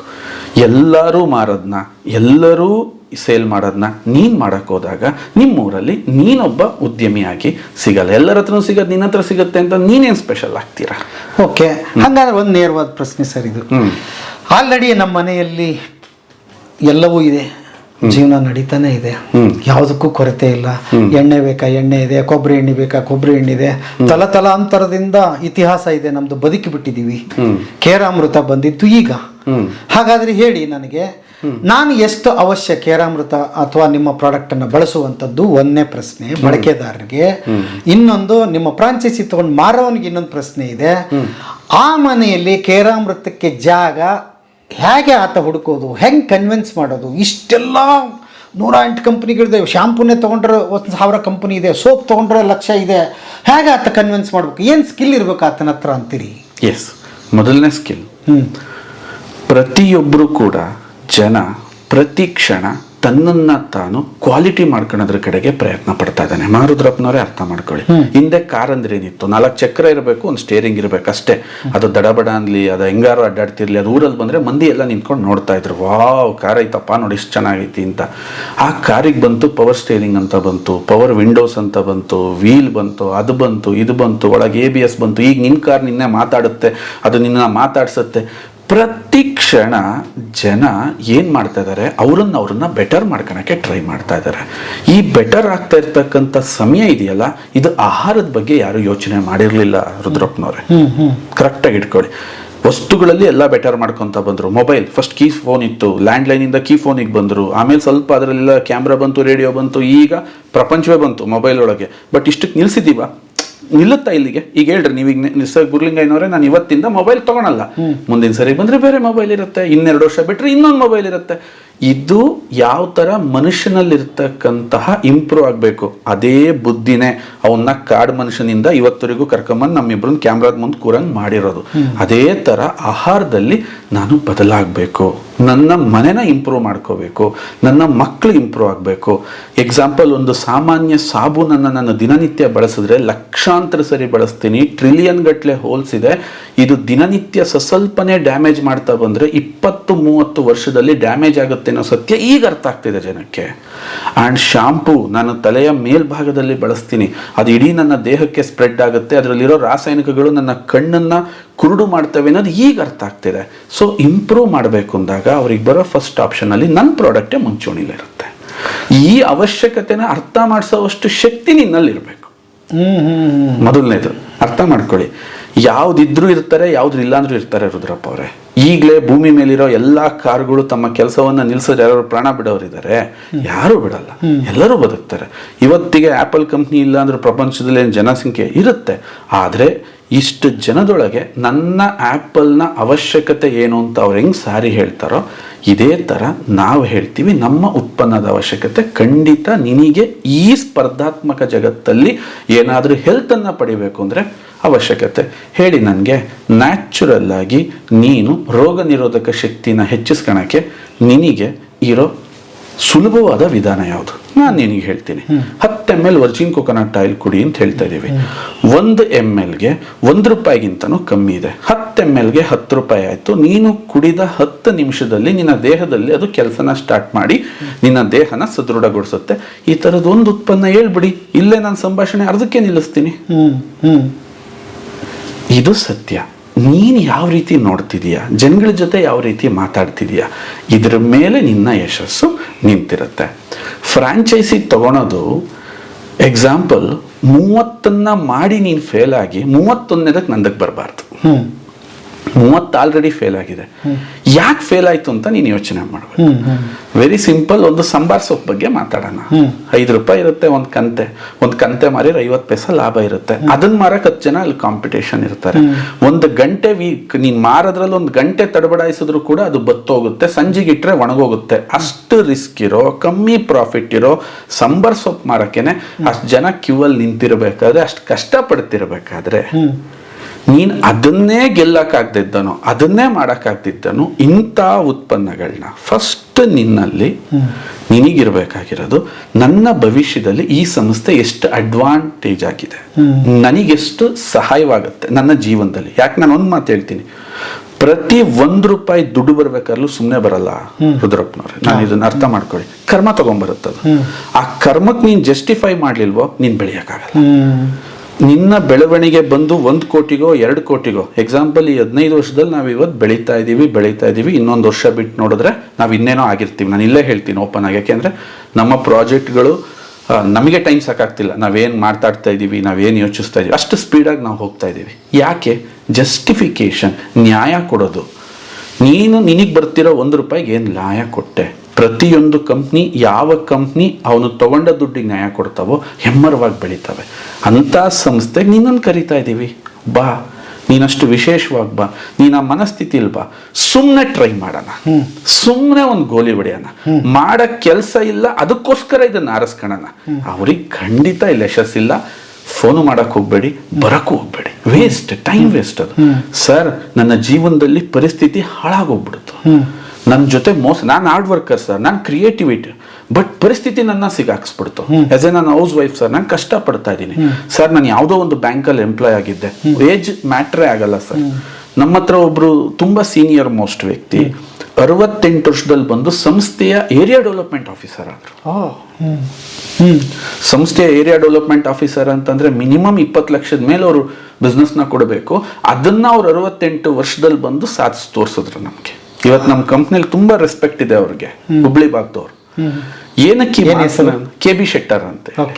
ಏನಕ್ಕೆ ಮಾತನ್ನ ಹೇಳ್ತೀವಿ ಅಂತಂದ್ರೆ, ಸರ್ ಏಜ್ ಮ್ಯಾಟ್ರ್ ಅಲ್ಲ, ನಿನ್ನೊಳಗಿರೋ ಬೆಂಕಿ ಮ್ಯಾಟ್ರ್ ಆಗುತ್ತೆ. ನಿನ್ನೊಳಗಿರೋ ವಿಚಾರ ಗ್ರಹಿಸುವಿಕೆ ಮತ್ತು ನಿನ್ನಲ್ಲಿರುವ ತುಡಿತ, ಇದು ಮ್ಯಾಟ್ರ್ ಆಗುತ್ತೆ. ಇದು ಇಲ್ವೋ ನೀನು ಏನನ್ನೂ ಕೂಡ ಮಾಡಕ್ಕಾಗಲ್ಲ. ಸುಮ್ಮನೆ ಗೋಲಿ ಎಸ್ಯೋಣ, ಟ್ರೈ ಮಾಡೋಣ. ಸುಮ್ಮನೆ ಟ್ರೈ ಮಾಡೋ ಕಂಪನಿ ಇದಲ್ಲ. ಸ್ವದೇಶಿ ದಿಶಾ ಸಂಸ್ಥೆ ಮತ್ತು ನನ್ನ ಆಲೋಚನೆ ತುಂಬಾ ಸ್ಪಷ್ಟವಾಗಿದೆ ಮಹಾರುದ್ರಪ್ಪನವರೇ. ಏನು? ಪ್ರತಿಯೊಂದು ಕಂಪನಿಗಳು ವಸ್ತುವಿನ ಮೌಲ್ಯವನ್ನ ಜಾಸ್ತಿ ಮಾಡ್ತಾ ವಸ್ತುವ ಮಾರುವ ವ್ಯಕ್ತಿಯ ಮೌಲ್ಯವನ್ನ ಶೂನ್ಯದಲ್ಲಿಟ್ಟಿರ್ತವೆ. ಎಕ್ಸಾಂಪಲ್, ನಿಮಗೆ ಒಂದು ಕಂಪನಿಯ ಬಿಸ್ಕೆಟ್ ಪರಿಚಯ ಇದೆ, ಅದು ಮಾರೋನು, ಅದರ ಹೋಲ್ಸೇಲ್ ಏಜೆಂಟ್ ಯಾರು, ಅದ್ರ C&F ಯಾರು ಪರಿಚಯ ಇರಲ್ಲ. ನೀವು ಮಾರ್ಕೆಟ್ ಅಲ್ಲಿ ಯಾವುದೋ ವಸ್ತುನ ಗಮನಿಸಿ, ವಸ್ತುನ ಬ್ರ್ಯಾಂಡ್ನ ಮೌಲ್ಯ ಜಾಸ್ತಿ ಆಗಿದೆಯಾ ಹೊರತು ಮಾರುವ ವ್ಯಕ್ತಿ. ಆದರೆ ಸ್ವದೇಶಿ ದಿಶಾ ಏನು ಪ್ರಯತ್ನ ಪಡ್ತಿದೆ ಅಂದ್ರೆ, ವಸ್ತುವಿನ ಜೊತೆ ನಿನ್ನ ಮೌಲ್ಯ ಜಾಸ್ತಿ ಆಗಬೇಕು. ಎಕ್ಸಾಂಪಲ್, ಎಷ್ಟು ಜನ ನಮಗೆ ಹೇಳ್ತಾರೆ ಗೊತ್ತಾ ಸರ್, ಇದನ್ನು ಮಾಡಕ್ಕೆ ಸ್ಟಾರ್ಟ್ ಮಾಡಿದ್ಮೇಲೆ ಜನ ನಮ್ಮನ್ನು ತುಂಬಾ ರೆಕಗ್ನೈಸ್ ಮಾಡ್ತಾರೆ, ರೆಸ್ಪೆಕ್ಟ್ ಮಾಡ್ತಾರೆ, ಕೈ ಮುಗಿತಾರೆ, ಎಷ್ಟೋ ದಿನದಿಂದ ಬಗೆಹರಿಸಕ್ಕಾಗದಿರೋ ಸಮಸ್ಯೆಗಳು ಬಗೆಹರಿತು. ಇದು ನನಗೆ ಬೇಕಾಗಿತ್ತು. ಅದಕ್ಕೋಸ್ಕರನೇ ನಾವು ಯಾವುದೇ ಆನ್ಲೈನ್ ಪ್ಲಾಟ್ಫಾರ್ಮ್ಗೆ ಹೋಗಲಿಲ್ಲ, ಇ ಕಾಮರ್ಸ್ ಪ್ಲಾಟ್ಫಾರ್ಮ್ಗೆ ಹೋಗಲಿಲ್ಲ. ದೊಡ್ಡ ದೊಡ್ಡ ಟೈಅಪ್ಗಳು ಈಗಲೂ ಬರುತ್ತೆ, ದೊಡ್ಡ ದೊಡ್ಡ ಟೈಅಪ್ಗಳು. ಯಾಕೆ? ಆಲ್ರೆಡಿ ಕೆಟ್ಟಿರ್ತಕ್ಕಂಥ ಮಾರ್ಕೆಟಲ್ಲಿ ನನ್ನ ವಿಚಾರಗಳನ್ನ ಪ್ರಚಾರ ಮಾಡಕ್ಕೆ ನಾನು ರೆಡಿ ಇಲ್ಲ. ಆಲ್ರೆಡಿ ಕೆಟ್ಟೋಗಿದೆ ಅಲ್ಲಿ ಮಾರ್ಕೆಟ್. ಏನೇನೋ ಸುಳ್ಳು ಹೇಳಿ ಅಡ್ವರ್ಟೈಸ್ಮೆಂಟ್, ಏನೇನೋ ಹೇಳು ಮಾಡ್ತಾ ಇದ್ದಾರೆ. ಆಲ್ರೆಡಿ ಒಂಥರ ನೆಪೋಟಿಸಮ್ ಇರ್ತಕ್ಕಂತಹ ಆ ಜಾಗದಲ್ಲಿ ನನ್ನ ವಸ್ತುಗಳು ಹೋಗ್ಬಾರ್ದು. ಇದು ನನ್ನ ವಿಚಾರ. ಅದಕ್ಕೆ ನಾವು ಈ ವ್ಯಕ್ತಿಗಳನ್ನ ಆರಿಸ್ಕೊತಾ ಇದ್ದೀವಿ. ಈ ವ್ಯಕ್ತಿಗಳು ಆ ವಿಚಾರನ ಅರ್ಥ ಮಾಡ್ಕೊಂಡ್ರೆ ಬೇರೆ ಲೆಕ್ಕಕ್ಕೆ ಬದಲಾಗ್ಬೋದು. ಹಾಗಾದರೆ ಮುಂದಿನ ಪ್ರಶ್ನೆಗೆ ಬರೋದಾದರೆ, ಯಾವುದೋ ಒಂದು ಹಳ್ಳಿಯಲ್ಲಿದ್ದು ಈ ಬಿಸ್ನೆಸ್ ಮಾಡಬಹುದಾ? ಮತ್ತು ಮಾಡೋದಿದ್ರೆ ನಿಮ್ಮಲ್ಲಿ ತರಬೇತಿ ಇದೆಯಾ? ಇನ್ನೊಂದು, ಈಗ ಆಲ್ರೆಡಿ ನಿಮ್ಮಲ್ಲಿ ಸಕ್ಸಸ್ ಆದವರು ಮತ್ತು ಭಾಳ ಅದ್ಭುತವಾಗಿ ಸೆಟ್ಲ್ ಆಗಿದವರು ಎಷ್ಟು ಜನ ಇದ್ದಾರೆ ಅಂತ? ಸರ್, ಅದ್ಭುತವಾಗಿ ಸೆಟ್ಲ್ ಆದವರು ನಮ್ಮಿಂದ ₹1 ಯಾವುದೇ ರೀತಿ ಎಕ್ಸ್ಪೆಕ್ಟೇಷನ್ನ ಮಾಡ್ದಲೆ 196 ಔಟ್ಲೆಟ್ ಮಾಡಿದ್ದಾರೆ ಸರ್ ಸ್ವದೇಶ ದೇಶದಲ್ಲಿ. ಏನು ಎಕ್ಸ್ಪೆಕ್ಟೇಷನ್ ಇಲ್ಲ, ನಾವು ಹಿಂಗೆ ಮಾಡಿ ಅಂತಲೂ ಹೇಳಿಲ್ಲ, ಏನಿಲ್ಲ. ಇತ್ತೀಚೆಗೆ ನಾವು ನಮ್ಮ ಔಟ್ಲೆಟ್ಗೆ ಒಂದು ಸ್ವರೂಪವನ್ನು ಕೊಡೋಕ್ಕೆ ಸ್ಟಾರ್ಟ್ ಮಾಡಿದ್ವಿ. ಒಂದು ಡಿಸೈನ್ ಇರಬೇಕು, ಹೀಗಿರಬೇಕು. ಅವರಿಗೆ ಅನ್ನಿಸ್ತು ಇಂಥ ವಸ್ತುಗಳನ್ನ, ನಾನು ಅದನ್ನ ತುಂಬ ಪ್ರೌಡ್ ಫೀಲ್ ಮಾಡ್ತೀನಿ. ನೀನು ಮಾಡು ಅಂತ ಹೇಳಿ ಮಾಡೋದು ಬೇಡ, ಮಾಡ್ದಲೇ ಮಾಡಿದಾರಲ್ಲ, ಇದು ಯಾಕೆ ಅಂತಂದರೆ ಅವ್ರಿಗೆ ಅನ್ನಿಸ್ತಾ ಇದೆ ಈ ವಸ್ತು ಅಲ್ಲೇ ಇರಬೇಕು ಅಂತ. ಮೊದಲನೇದು. ತುಂಬ ಪುಟ್ಟ ಹಳ್ಳಿಲಿ ಬೇಕಾದ್ರೂ ಮಾಡ್ಬೋದು ಸರ್. ಇವತ್ತು ಹಳ್ಳಿಗಳು ಸಿಟಿಗಳ ಮಧ್ಯದ ಗ್ಯಾಪ್ ತುಂಬ ಕ್ಷೀಣಿಸಿ ಹೋಗಿದೆ ಮಹಾರುದ್ರಪ್ಪನವರೇ, ತುಂಬ ಕ್ಷೀಣಿಸಿ ಹೋಗಿದೆ. ಎಲ್ಲ ಬ್ರ್ಯಾಂಡೆಡ್ ವಸ್ತುಗಳು, ಎಲ್ಲ ಬೈಕು, ಕಾರು, ನಿಮ್ಮ ಜೀವನ ಶೈಲಿ ಹಳ್ಳಿಗೂ ಬಂದಾಗೋಗಿದೆ. ಹಳ್ಳಿನಲ್ಲೂ ಈ ಥರ ಮನೆಗಳು ನಿಮ್ಗೇನು ವ್ಯತ್ಯಾಸಗಳೇನು ಕಾಣಲ್ಲ. ಬಿಸ್ನೆಸ್ ಮಾಡುವ ಮನಸ್ಥಿತಿ, ಲೈಫ್ ಸ್ಟೈಲ್ ಎಂಟರ್ ಆಗಿದೆ ಹಳ್ಳಿಗೆ. ನಿನಗೆ ಬಿಸ್ನೆಸ್ ಮಾಡೋ ಮನಸ್ಥಿತಿ ಇದೆಯಾ? ಬಾ, ಕೇವಲ ₹50,000. 50,000 ಯಾವ್ದಾದ್ರು ಒಂದು ಒಳ್ಳೆ ಮಾಡೆಲ್ ಫೋನ್ ತಗೊಳ್ಳೋ ಒಂದು ದುಡ್ಡಲ್ಲಿ ನಾವು ಬಿಸ್ನೆಸ್ನ ಸ್ಟಾರ್ಟ್ ಮಾಡಲಿ ಅಂತ ಜನಗಳನ್ನ ಇನ್ವೈಟ್ ಮಾಡ್ತೀವಿ. ಒಪ್ಪನ್ನಾಗಿ 30% ಅವನಿಗೆ ಡಿಸ್ಕೌಂಟ್ ಕೊಡ್ತೀವಿ. ಈಗ ಏನಾದರೂ ಹೋಗಿ ಅವನೇನಾದರೂ ನೋಡ್ಕೊಂಡು ಬಂದರೆ, ಆಚೆ ಕಡೆ ಮಾರ್ಕೆಟ್ನ ಸ್ಟಡಿ ಮಾಡ್ಕೊಂಡು ಬಂದರೆ, ನಮ್ಮ ಕ್ವಾಲಿಟಿ ಉತ್ಪನ್ನಗಳೇನಿದೆ, ನಮ್ಮ ಕ್ವಾಲಿಟಿ ಉತ್ಪನ್ನಗಳನ್ನ ಅವನು ಕಂಪೇರ್ ಮಾಡೋಕ್ಕೆ ಹೋದರೆ ದೊಡ್ಡ ದೊಡ್ಡ ಬ್ರ್ಯಾಂಡ್ಗಳು 10-15% ಅಲ್ಲಿ ಇಡೀ ಮಾರ್ಕೆಟಿಂಗ್ ವ್ಯವಸ್ಥೆಗೆ ಸಾಕಾಗಿ ಇಟ್ಕೊಂಡಿರ್ತಾರೆ ಅವರು. C&F ಇಷ್ಟು ಕೊಡ್ತೀನಿ, ರಿಟೇಲರ್ಗೆ ಒಂದು 7% ಕೊಡ್ತೀನಿ, ಹೋಲ್ಸೇಲರ್ಗೆ ಒಂದು 2% ಕೊಡ್ತೀನಿ, C&F 1% ಕೊಡ್ತೀನಿ, ಒಂದು 10% ಅಲ್ಲಿ ವ್ಯಾಪಾರ ಮುಗಿಸ್ತಾರೆ. ನಾವು 30% ಇವರಿಗೋಸ್ಕರನೇ ಕೊಡ್ತಾ ಇದೀವಿ. ಯಾಕೆ ಅಂದ್ರೆ ಇವನು ಶಕ್ತಿವಂತನಾಗ್ಲಿ, ಇವನು ಎಲ್ಲ ಕಡೆ ಕೆಲಸ ಮಾಡಲಿ. ಸರ್, ನನ್ನ ಹತ್ರ ಆಲ್ರೆಡಿ ಒಂದು ರೇಷನ್ ಅಂಗಡಿ ಇದೆ. ನನ್ನ ರೇಷನ್ ಅಂಗಡಿನಲ್ಲಿ ನಾರ್ಮಲ್ ರೇಷನ್ ಅಂಗಡಿ ಆಗೋದ್ಕಿಂತ ನಾನು ಅದನ್ನ ಇವತ್ತಿಂದ ಇಂಥ ಉತ್ಪನ್ನ ಕೊಡ್ತಿರೋ ರೇಷನ್ ಅಂಗಡಿ, ಯಾಕೆಂದ್ರೆ ನೀನು ಅಪ್ಡೇಟ್ ಆಗಲಿಲ್ಲ ಅಂದ್ರೆ ಬೇರೆ ಅಂಗಡಿಗೆ ಹೋಗ್ತಾರೆ ಜನ. ಇವನ್ ರೇಷನ್ ಅಂಗಡಿಲಿ ರೇಷನ್ ಸಿಗುತ್ತೆ, ಜೊತೆಗೆ ಈ ಉತ್ಪನ್ನಗಳೆಲ್ಲ ಸಿಗುತ್ತೆ ಅಂತಂದಾಗ ನಿನ್ನ ಅಕ್ಕಿ ವ್ಯಾಪಾರ ಜಾಸ್ತಿ ಆಗುತ್ತೆ. ಆ ಥರ ಯಾರಾದರೂ ರೇಷನ್ ಅಂಗಡಿಯವರು ಇದ್ರು ಕೂಡ ಈ ₹50,000 ಒಂದು ಭಾಗದಲ್ಲಿ ಅವ್ರು ಇಟ್ಕೋಬಹುದು. ಅವ್ರಿಗೆ ಬೇಕಾದ ತರಬೇತಿಗಳು ಮತ್ತು ಅವ್ರಿಗೆ ಏನೇನು ಬೇಕು ಎಲ್ಲ ವ್ಯವಸ್ಥೆನೂ ನಾವು ಮಾಡ್ಕೊಡ್ತೀವಿ. ಅದಕ್ಕೆ ರಿಟೇಲ್ ಪಾರ್ಟ್ನರ್ ಅಂತಾನೆ ಹೆಸರಿಟ್ಬಿಟ್ಟಿದೀವಿ ರುದ್ರಪ್ಪನವ್ರೆ, ಇವ್ರನ್ನ ರಿಟೇಲ್ ಪಾರ್ಟ್ನರ್ ಅಂತ. ಸರ್, ನಾನು ಎಕ್ಸ್ಕ್ಲೂಸಿವ್ ಔಟ್ಲೆಟ್ ಮಾಡ್ತೀನಿ ಅಂತ ಬರ್ತಾರೆ, ಅವರಿಗೆ ಒಂದು ಹೆಜ್ಜೆ ಮುಂದಕ್ಕೆ ಹೋಗ್ತೀವಿ. ಜಸ್ಟ್ ಒಂದು ರಾಯಲ್ ಎನ್ಫೀಲ್ಡ್ ಬೈಕ್ ತಗೊಳಕ್ಕೆ ನಿಮಗೆ 2-2.5 ಲಕ್ಷ ಖರ್ಚಾಗತ್ತಲ್ವಾ, ಅಷ್ಟರಲ್ಲಿ ನಿನ್ನ ಅದ್ಭುತವಾಗಿರ್ತಕ್ಕಂಥ ಒಂದು ಫ್ರಾಂಚೈಸಿ ಸ್ಟಾರ್ಟ್ ಆಗ್ಬಿಡುತ್ತೆ ಇಲ್ಲಿ, ಎಕ್ಸ್ಕ್ಲೂಸಿವ್ ಫ್ರಾಂಚೈಸಿ. ಆ ಎಕ್ಸ್ಕ್ಲೂಸಿವ್ ಫ್ರಾಂಚೈಸಿನ ರನ್ ಮಾಡು, ಯಶಸ್ವಿ ಮಾಡು. ಅದಕ್ಕೆ ಬೇಕಾದ ತರಬೇತಿನ ನಾವು ಕೊಡ್ತೀವಿ. ಹೆಂಗ್ ಮಾಡಬೇಕು, ನೀನು ಯಾವ ತರ ಮಾಡಬೇಕು, ನಿನಗೇನು ಎಷ್ಟು ದಿನ ಬೇಕು. ರಿಸಲ್ಟ್ ಏನ್ ಜಾಸ್ತಿ ದಿನ ಇಲ್ಲ, 1 ತಿಂಗಳಲ್ಲಿ ಸ್ಟಾರ್ಟ್ ಆಗ್ಬಿಡುತ್ತೆ ರುದ್ರಪ್ಪನವರೇ, 1 ತಿಂಗಳು. ಯಾಕೆಂದ್ರೆ ನನಗೆ ಸಂಶೋಧನೆಗೆ ಬಿದ್ದಿರೋದು 1 ವರ್ಷ, 5 ವರ್ಷ, 3 ವರ್ಷ ಒಂದೊಂದು ವಸ್ತುಗಳಿಂದ ಬಿದ್ದು ನಾವು ಸಂಶೋಧನೆ ಮಾಡಿದ್ದೀವಿ. ಆದರೆ ವ್ಯಾಪಾರಕ್ಕೆ 1 ಸೆಕೆಂಡ್ ಅಂತ ಹೇಳ್ತೀವಿ. ಓಕೆ, ನೀವು 2.5 ಲಕ್ಷದಲ್ಲಿ ಏನೇನು ಕೊಡ್ತೀರಿ? ಯಾಕಂದ್ರೆ ಇನ್ನೊಂದು ಪ್ರಶ್ನೆ ಇದೆ ಇಲ್ಲಿ. ಆತ ದೊಡ್ಡ ದೊಡ್ಡ ಸಿಟಿಗಳಲ್ಲಿ ಮಾಡ್ಬೇಕಂದ್ರೆ ಮೇನ್ ರೋಡಲ್ಲಿ ಮಾಡಬೇಕು, ಜನಕ್ಕೆ ಕಾಣಂಗಿರ್ಬೇಕು ಅಂಗಡಿ, ಲಕ್ಷ ಆತ ಅಡ್ವಾನ್ಸ್ ಕೊಡ್ಬೇಕಾಗುತ್ತೆ, ದುಬಾರಿ ಬಾಡಿಗೆ ಕೊಡ್ಬೇಕಾಗುತ್ತೆ. ಸೊ ಆತ ಡೆಕೋರೇಷನ್ ಮಾಡ್ಬೇಕಾಗ್ತದೆ. ಸೊ ಆತ ಅಷ್ಟು ಬಂಡವಾಳ ಹಾಕಿ ನಿಮ್ಮ ಹತ್ರ ಬರ್ಬೇಕಾ, ಅಥವಾ 2.5 ಲಕ್ಷದಲ್ಲಿ ಏನಿರುತ್ತೆ? ಆಕ್ಚುಲಿ 2.5 ಲಕ್ಷದಲ್ಲಿ ಉತ್ಪನ್ನಗಳಿರ್ತವೆ, ಕಂಪನಿ ಕಡೆಯಿಂದ ಪೂರ್ತಿ ಟ್ರೈನಿಂಗ್ಗಳಿರ್ತವೆ. ನಮ್ಮ ಕಂಪನಿಯ ಕಡೆಯ ವ್ಯಕ್ತಿಗಳೇ ನಿಮಗೆ ಸಜೆಸ್ಟ್ ಮಾಡ್ತಾರೆ, ಈ ತರ ಡಿಸೈನ್ ಮಾಡಿ, ಹಿಂಗ್ ಮಾಡಿ, ಈ ಏರಿಯಾದಲ್ಲಿ ಮಾಡಿ, ಈ ತರ ಮಾಡಿ, ಇಷ್ಟರಲ್ಲಿ ನಿಮಗೆ ಈ ತರ ವರ್ಕೌಟ್ ಆಗುತ್ತೆ ಅಂತ. ಇದು 50-50 ನಾವಿಬ್ರು ಒಪ್ಪಂದ ಮಾಡಿದ ಥರನೇ ಇದರಲ್ಲಿರುತ್ತೆ. ಯಾಕೆ ಅಂತಂದ್ರೆ ನಿನಗೂ ಜವಾಬ್ದಾರಿ ಇಲ್ಲ ಅಂತಂದ್ರೆ ನೀನು ಅಲ್ಲಿ ಸರಿಯಾಗಿ ನಿರ್ವಹಿಸಲ್ಲ. ಆ್ಯಂಡ್ ನನಗೂ ಕೂಡ ಅದನ್ನ ಕೊಟ್ಟ ಮೇಲೆ ನನ್ನ ಕಡೆಯಿಂದ ಏನು ಕಾಂಟ್ರಿಬ್ಯೂಷನ್, ನೇಮ್ ಬೋರ್ಡ್ ಇಂದ ಹಿಡಿದು ಡಿಸೈನ್ ಇಂದ ಹಿಡಿದು ಪ್ರತಿಯೊಂದು ಟಿವಿನೂ ಕೂಡ ನಾವೇ ಅವ್ರಿಗೆ ಸಜೆಸ್ಟ್ ಮಾಡಿ ಹೇಳ್ತೀವಿ, ಹಿಂಗಿರಬೇಕು, ಈ ಜಾಗಕ್ಕೆ ಹಾಕಬೇಕು. ಇವನ್ ಅಲ್ಲಿಗೆ ಬಂದವರೇ ಡಿಸ್ಪ್ಲೇ ಯೂನಿಟ್ನು ಕೂಡ ಕಂಪ್ನಿಯಿಂದನೇ ನಾವು ಸಹಾಯ ಮಾಡ್ತೀವಿ. ಇವರು ಅಡ್ವಾನ್ಸ್ನ ಕೊಟ್ಟಿರ್ತಾರೆ, ಅಂಗಡಿನ ಇವ್ರು ಮೇಂಟೈನ್ ಮಾಡ್ತಿರ್ತಾರೆ, ಪ್ರಾಡಕ್ಟ್ ಅನ್ನ ಕೊಟ್ಟಿರೋಂಥ ದುಡ್ಡಿಗೆ ನಾವು ಅವ್ರಿಗೆ ಸ್ಟಾಕ್ ಹಾಕಿ ಕೊಟ್ಟಿರ್ತೀವಿ. ಸೊ ಇವರಿಗೆ ಪರ್ಸೆಂಟೇಜ್ ಮಾರ್ಜಿನ್ ಏನಿರುತ್ತೆ ಸ್ವಲ್ಪ ಜಾಸ್ತಿ ಇರುತ್ತೆ. ಯಾರಿಗೆ ಕಂಪೇರ್ ಟು ರಿಟೇಲ್ ಏನು ನಾವು ರಿಟೇಲ್ ಪಾರ್ಟ್ನರ್ಸ್ ಅಂತ ಕರೆದ್ವಿ ಅವರಿಗಿಂತ ಇವರಿಗೆ ಸ್ವಲ್ಪ ಜಾಸ್ತಿ ಇರುತ್ತೆ.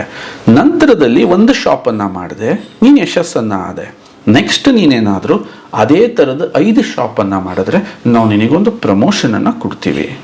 ಆ ಪ್ರಮೋಷನ್ ಮೇಲೆ ನಿನ್ನ ಮಾರ್ಜಿನ್ ರೇಷಿಯೋ ಕೂಡ ಜಾಸ್ತಿ ಆಗುತ್ತೆ. ಕಂಪನಿಯ ಕಡೆಯ ಏರಿಯಾ ಡೆವಲಪ್ಮೆಂಟ್ ಆಫೀಸರ್ ಹುದ್ದೆ ನಿನಗೇನಾದರೂ ಬೇಕು ಅಂದರೆ ನೀನು 10 ಶಾಪ್ಗಳನ್ನ ಮಾಡು, ಅದಕ್ಕೆ ನಾವು ಸ್ವಾಗತಿಸ್ತೀವಿ. ಅದಕ್ಕೆ ಏರಿಯಾನೂ ನೀನು ಸೆಟ್ ಮಾಡಿಕೊಡ್ತೀವಿ. 1ರಿಂದ ಸ್ಟಾರ್ಟ್ ಮಾಡು, 10ಕ್ಕೆ ರೀಚ್ ಆಗು. ಆವಾಗ ನಿನಗೆ ಕಂಪನಿಯ ಅಲ್ಟಿಮೇಟ್ ಮಾರ್ಜಿನ್, ಸಪೋರ್ಟ್ ಮತ್ತು ಸಂಸ್ಥೆಯ ಏರಿಯಾ ಡೆವಲಪ್ಮೆಂಟ್ ಆಫೀಸರ್ ಆಗಿ ನೀನು ಪರಿವರ್ತನೆ ಹೊಂದುತ್ತೀಯ. ಕ್ಯಾಮ್ರಾದ ಮುಂದೆ ಹೇಳ್ಬೋದು, ಬಟ್ ಅವನು ಆ ತಾಲೂಕಲ್ಲೇ ಅತ್ಯಂತ ಒಳ್ಳೆ ಸಂಭಾವ್ಯವಾಗಿ ಹಣ ಸಂಪಾದಿಸ್ತಕ್ಕಂಥ ವ್ಯಕ್ತಿಯಾಗಿ ಪರಿವರ್ತನೆ ಹೊಂದಿರ್ತಾನೆ ಆ ಪೊಸಿಷನ್ನಿಗೆ ತಲುಪಿದಾಗ. ಓಕೆ, ಇನ್ನೊಂದು ಪ್ರಶ್ನೆ ನಿಮ್ಗೆ ಹರ್ಟ್ ಆದರೂ ಚಿಂತಿಲ್ಲ, ಕೇಳ್ತೀನಿ. ಯಾಕಂದರೆ ತುಂಬ ಜನ ಆನ್ಲೈನ್ ಆಗಿರ್ಬೋದು ಅಥವಾ ಯೂಟ್ಯೂಬ್ಗಳು ನೋಡಿರ್ತಕ್ಕಂಥ ವಿಡಿಯೋಗಳಾಗಿರ್ಬೋದು, ಬೇಕಾದಷ್ಟು ಸಂಸ್ಥೆಗಳು ಬರುತ್ತೆ ಮಾಡ್ತೀವಿ ಅಂತ, ಒಂದಿಷ್ಟು ವರ್ಷಗಳಾದಮೇಲೆ ಮುಚ್ಕೊಂಡು ಹೋಗ್ಬಿಡುತ್ತೆ ಅಂಥ ಪ್ರಸಂಗಗಳಿರುತ್ತೆ. ಪಾಪ ಇವರು ಬೀದಿಗೆ ಬಿದ್ದು ಬಿಡ್ತಾರೆ, ಬಂಡವಾಳ ಹಾಕ್ಬಿಟ್ಟಿರ್ತಾರೆ, ಕಂಪ್ನಿ ನಂಬಿಟ್ಟಿರ್ತಾರೆ, ಪ್ರಾಡಕ್ಟ್ ನಂಬಿಟ್ಟಿರ್ತಾರೆ. ನಿಮ್ಮ ಕಂಪನಿಯನ್ನು ಗ್ರಾಹಕರು ನಂಬೋದು ಯಾಕೆ? 100% ಇದು ಇಂಪಾರ್ಟೆಂಟ್. ಹರ್ಟ್ ಯಾಕೆ? ಭಾಳ ಖುಷಿ ಆಗುತ್ತೆ. ಯಾವುದೇ ಆಲೋಚನೆಗಳು ರಾತ್ರಿ ಬೆಡ್ ಮೇಲೆ ಆಗಿದ್ದು ಬೆಳಗ್ಗೆ ಕಾಫಿ ಕುಡಿಯೋ ಹೊತ್ತಿಗೆ ಇರಲ್ವಂತೆ. ನಾನು ಇದನ್ನು ತುಂಬಾ ಚೆನ್ನಾಗಿ ಹೇಳ್ತಾ ಇರ್ತೀನಿ. ಸೊ ಬೆಳಗ್ಗೆ ಕಾಫಿ ಕುಡಿಯೋಕಿದ್ದು ಮತ್ತೆ ಮಧ್ಯಾಹ್ನ ಊಟದೊತ್ತಿಗೆ ಅದ್ರ ನೆನಪು ಇರಲ್ವಂತೆ. ಇದು ಇವತ್ತಿನ ಪ್ರಪಂಚದ ಪರಿಸ್ಥಿತಿ. ಕಂಪ್ನಿ ನಂಬಬೇಕಾದ್ರೆ ನೀವ್ ಹೆಂಗ್ ನಂಬಬೇಕು, ಇವನ ಹಿನ್ನೆಲೆ ಏನು, ಯಾವ ಉದ್ದೇಶದಿಂದ ಮಾಡ್ತಾವ್ರೆ. 2010ರಲ್ಲಿ ನನ್ನ ಈ ಆಲೋಚನೆ ಸ್ಟಾರ್ಟ್ ಆಗಿ 2012ರಲ್ಲಿ ಕೇವಲ 5 ಲೀಟರಿಂದ ನನ್ನ ಉದ್ಯಮ ಸ್ಟಾರ್ಟ್ ಆದಂತ ಉದ್ಯಮ ಇವತ್ತು ಒಂದು ದಿನಕ್ಕೆ 5,000 ಲೀಟರ್ ಉತ್ಪಾದನೆ ಆಗುವಷ್ಟು ಬಂದಿದ್ದೀನಿ. ನೀವೆಷ್ಟು ರಿಸ್ಕ್ ಅನ್ನ ತಗೋತಾ ಇದ್ದೀರೋ ಅಷ್ಟೇ ರಿಸ್ಕ್ ಅನ್ನ ನಾನು ಆಲ್ರೆಡಿ ತಗೊಂಡಿದ್ದೀನಿ. ಮೊದಲನೇದು. ಎರಡನೇದು ಬಂದ್ರೆ ನ್ಯೂಟ್ರಾಸಿಟಿಕಲ್ ತಂದ್ವಿ, ಪರ್ಸನಲ್ ಕೇರ್ ತಂದ್ವಿ. ಒಂದು ಉತ್ಪನ್ನ ತರೋದು ನೀವು ತಿಳ್ಕೊಂಡಷ್ಟು ಸುಲಭ ಇರಲ್ಲ. ಅದರ ಲೈಸೆನ್ಸಿಂಗ್ ಇರ್ಬೋದು, ಅದರ ಪ್ಯಾಕಿಂಗ್ ಇರ್ಬೋದು, ಅದರ ಸ್ಟಾಕಿಂಗ್.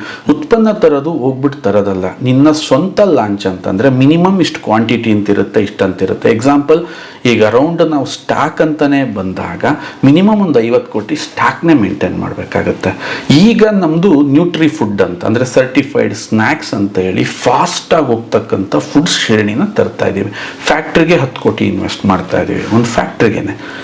ನೀವು ಅರ್ಥ ಮಾಡ್ಕೋಬೇಕು, ಒಂದು ಬೆಳೀತಕ್ಕಂತಹ ಕಂಪನಿಯ ಲಕ್ಷಣಗಳೇನು ಅಂತಂದರೆ ಮಾತಲ್ಲಷ್ಟೇ ದೊಡ್ಡದಾಗ್ತಿರಲ್ಲ, ಅವರ ಫಿಸಿಕಲ್ಲಲ್ಲೂ ಕೂಡ ಅವರ ಅಫಿರಿಯನ್ಸು ಕೂಡ ದೊಡ್ಡದಾಗ್ತಾ ಹೋಗ್ತಾ ಇರುತ್ತೆ. ಅವರನ್ನ ನೀನು ನಂಬಬೇಕಾಗತ್ತೆ. ಎಕ್ಸಾಂಪಲ್, ಯಾವುದೋ ಒಂದು ಕಂಪ್ನಿಯಿಂದ ತರಿಸಿ ಏನೋ ಮಾಡಿ ಜುಗಾಡ್ ಮಾಡಿ ಮಾರೋರು, ಅವನು ಇಂಟ್ರೆಸ್ಟ್ ಕಮ್ಮಿ ಆದ್ರಾಗ ಹೋಗ್ತಾನೆ. ಇಲ್ಲಿ ಇಂಟ್ರೆಸ್ಟ್ ಕಮ್ಮಿ ಅನ್ನೋ ಮಾತು ಬರಲ್ಲ. ನೀವು ಬಹಳ ಚೆನ್ನಾಗಿ ಅರ್ಥ ಮಾಡ್ಕೊಳ್ಳಿ. ವಸ್ತು ಕಣ್ಣಿಗೆ ಕಾಣುತ್ತೆ, ಕಣ್ಣಿಗೆ ಕಾಣದೇ ಇರೋ 3 ವಿಚಾರಗಳಿದಾವಲ್ಲ, ಪರಂಪರೆ, ಕಾಳಜಿ ಮತ್ತು ಸತ್ಯ. ಇವು 3ನ್ನ ಇಟ್ಕೊಂಡು ಉತ್ಪನ್ನ ಮಾಡಿಕೊಡೋದಿದೆಯಲ್ಲ, ಅದು ಯಾವತ್ತೂ ಕೊನೆ ಆಗಲ್ಲ.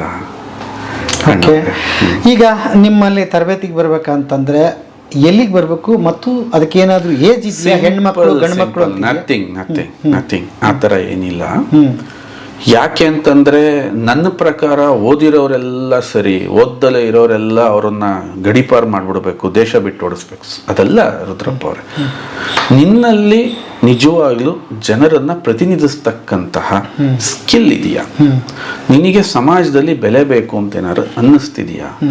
ಎಲ್ಲರೂ ಮಾಡೋದನ್ನ ನೀನು ಮಾಡಿದ್ರೆ ನಿನಗೆ ಸಮಾಜದಲ್ಲಿ ಬೆಲೆ ಸಿಗಲ್ಲ. ನೀನು ಸ್ವಲ್ಪ ಬೇರೆ ದಾರಿಯಲ್ಲಿ ಹೋಗ್ಬೇಕು. ಜನರಿಗೆ ನಿನ್ನ ಅವಶ್ಯಕತೆ ಇರಬೇಕು. ಎಕ್ಸಾಂಪಲ್, ನಿಮ್ಮ ಅವಶ್ಯಕತೆ ಇರೋಕೆ ನಾವು ಅಲ್ಲಿಂದ ಇಲ್ಲಿಗೆ ಹುಡುಕೊಂಡ್ ಬಂದಿದ್ದೀವಿ. ರುದ್ರಪ್ಪ ಅವ್ರ ಅವಶ್ಯಕತೆ ಇಲ್ಲ ಅಂದಿದ್ರೆ ಎಲ್ಲಿ ಇವತ್ತು ನಾವ್ಯಾಕೆ ಹುಡುಕೊಂಡ್ ಬರ್ತಿದ್ವಿ? ನಿನ್ನ ಅವಶ್ಯಕತೆ ಎಷ್ಟರ ಮಟ್ಟಿಗೆ ಜನರಿಗೆ ರೀಚ್ ಆಗ್ತಾ ಹೋಗುತ್ತೋ ನಿನ್ನ ಬೆಲೆ ಜಾಸ್ತಿ ಆಗುತ್ತೆ. ಸೊ ಈ ಥರ ಗುಣಗಳು ನಿನ್ನಲ್ಲಿದ್ದರೆ ಕಾಲ್ ಮಾಡಿ. ನಮ್ಮ ಹತ್ರ ಚೀಫ್ ಡೆವಲಪ್ಮೆಂಟ್ ಆಫೀಸರ್ಸ್ಗಳಿದ್ದಾರೆ, ಪ್ರಾಂತ್ಯವಾರು ಇದ್ದಾರೆ, ಏರಿಯಾವಾರು ಇದ್ದಾರೆ, ಏರಿಯಾ ಡೆವಲಪ್ಮೆಂಟ್ ಆಫೀಸರ್ಸ್ಗಳಿದ್ದಾರೆ. ನಿಮಗೆ ಸೂಕ್ತವಾದ ವ್ಯಕ್ತಿ ಜೊತೆ ನಾವು ಕನೆಕ್ಟ್ ಮಾಡ್ತೀವಿ. ಅಕಸ್ಮಾತ್ ಈ ಏರಿಯಾದಲ್ಲಿ ಏನೂ ಇಲ್ಲ ಅಂತಂದರೆ ಹೊಸದಾಗಿ ನಾವೇ ಕ್ರಿಯೇಟ್ ಮಾಡೋಕ್ಕೆ, ಡೆವಲಪ್ ಮಾಡೋಕ್ಕೆ ಸಹಾಯವನ್ನು ಮಾಡ್ತೀರಿ. ಓಕೆ, ಈಗ ಒಂದಿಷ್ಟನ್ನ ಅವ್ರಿಗೆ ಆ ಡೌಟು ಇರ್ಬೋದು, ಅದನ್ನು ಕ್ಲಿಯರ್ ಮಾಡಿ. ಯಾರು ಯಶಸ್ವಿಯಾಗಿ ಉದ್ಯಮನ ನಿರ್ವಹಿಸ್ತಾ ಇದ್ದಾರೋ ನೇರವಾಗಿ ಅವ್ರನ್ನ ಭೇಟಿ ಮಾಡಿ ಮಾತಾಡಿಸುವಂಥ ಕಾರ್ಯಕ್ರಮ ಕೂಡ 100% ಯಾವ್ಯಾವ ಔಟ್ಲೆಟ್ಗಳು ಎಷ್ಟು ಯಶಸ್ವಿಯಾಗಿ ನಡೀತಾ ಇದೆ, ಯಾರ್ಯಾರು ಹೇಗಾಗಿದ್ದಾರೆ ಅವ್ರನ್ನೂ ಕೂಡ ಒಂದ್ಸರಿ ಇಂಟರ್ವ್ಯೂ ಮಾಡೋಣ. ಯಾವಾಗ ಸ್ಟಾರ್ಟ್ ಮಾಡಿದ್ರು, ಏನು ಮಾಡಿದ್ರು, ಹೆಂಗೆ ಮಾಡ್ತಿದ್ದಾರೆ, ಯಾವ ಹೆಣ್ಮಕ್ಳುಗಳು ಎಷ್ಟು ಯಶಸ್ವಿಯಾಗಿ ಈ ವ್ಯವಹಾರದಲ್ಲಿ ಗೆದ್ದಿದ್ದಾರೆ, ಎಲ್ಲೆಲ್ಲಿ ಗೆದ್ದಿದ್ದಾರೆ. ಒಂದು ಪುಟ್ಟ ಹಳ್ಳಿಯಿಂದ ಹಿಡಿದು ಈ ಬೆಂಗಳೂರಂಥ ಸಿಟಿನಲ್ಲೂ ಕೂಡ ಗೆದ್ದಿರೋ ಉದಾಹರಣೆಗಳು ಹಲವಾರಿದೆ. ಎಲ್ಲರನ್ನೂ ಮಾತಾಡ್ಸೋಣ, ಅದೊಂದು ಕಾರ್ಯಕ್ರಮ ಮಾಡೋಣ. ಎಷ್ಟು ಪ್ರಾಡಕ್ಟ್ ಇದೆ ನಿಮ್ಮ ಕಂಪನಿ? ನಮ್ಮ ಹತ್ರ ಈಗ 34 ಇದೆ. ಇನ್ನು ಕೇವಲ 1.5 ತಿಂಗಳಲ್ಲಿ 50 ಗಡಿ ದಾಟ್ತಾ ಇದೆ. 50. ಈಗ ನಿಮ್ಮದೇ ಅಂತ ಫ್ರಾಂಚೈಸಿ ಮಾಡಿದ ಮೇಲೆ ಬೇರೆ ಏನಾದರೂ ಮಾರೋದಕ್ಕೆ ಅವಕಾಶ ಇದೆಯಾ ಔಟ್ಲೆಟ್ ಅಲ್ಲಿ? ಇಲ್ಲ. ನೋಡಿ, ಎರಡು ವಿಚಾರ ಇಲ್ಲಿ ಕ್ಲಿಯರ್ ಮಾಡ್ತೀನಿ. ರಿಟೇಲ್ ಪಾರ್ಟ್ನರ್ ಅಂತ ಏನು ಹೆಸರಿಟ್ಟಿದ್ದೀವಿ, ಅವ್ರ ಮೇಲೆ ನಮಗೆ ಟರ್ಮ್ಸ್ ಆ್ಯಂಡ್ ಕಂಡೀಷನ್ಸ್ ಯಾವುದೂ ಇರಲ್ಲ. ರಿಟೇಲ್ ಪಾರ್ಟ್ನರ್ ಅಂತಂದರೆ ನನ್ನ ವಸ್ತುನ ಪ್ರತಿಯೊಂದು ಭಾಗಕ್ಕೆ ತಲುಪಿಸ್ತಕ್ಕಂಥ, ಇದು ಶೋಪ್ ಆಗಿರ್ಬೋದು, ಬೇಕರಿ ಆಗಿರ್ಬೋದು, ಫ್ಯಾನ್ಸಿ ಸೆಂಟರ್ ಆಗಿರ್ಬೋದು, ಅಥವಾ ಬಟ್ಟೆ ಅಂಗಡಿ ಆಗಿರ್ಬೋದು, ಅದು ಹೆಸರೇ ಅಷ್ಟೇ. ನೀನು ನಿನ್ನ ವ್ಯವಹಾರ ಮಾಡ್ತಾ ಇದೆಯಾ, ನನ್ನನ್ನು ಪಾರ್ಟ್ನರ್ ಆಗಿ ಮಾಡ್ಕೊ. ನೀನು ಹೌಸ್ ವೈಫ್ ಆಗಿದೆಯಾ, ನಿಮ್ಮನೆ ಸೆಲ್ಫ್ ರ್ಯಾಕಲ್ಲಿ ನನ್ನ ಸ್ವಲ್ಪ ಪ್ರಾಡಕ್ಟ್ ಇಟ್ಕೊ. ನೀನು ಶಿಕ್ಷಕನಾಗಿದೆಯಾ, ನೀನು ಸ್ವಲ್ಪ ನನ್ನ ಪ್ರಾಡಕ್ಟ್, ಅದು ಹೆಸರೇ ನೋಡಿ, ರಿಟೇಲ್ ಪಾರ್ಟ್ನರ್ ಅಂತ. ಅವ್ರಿಗೂ ನಮಗೂ ಕಂಡೀಷನ್ ಇಲ್ಲ.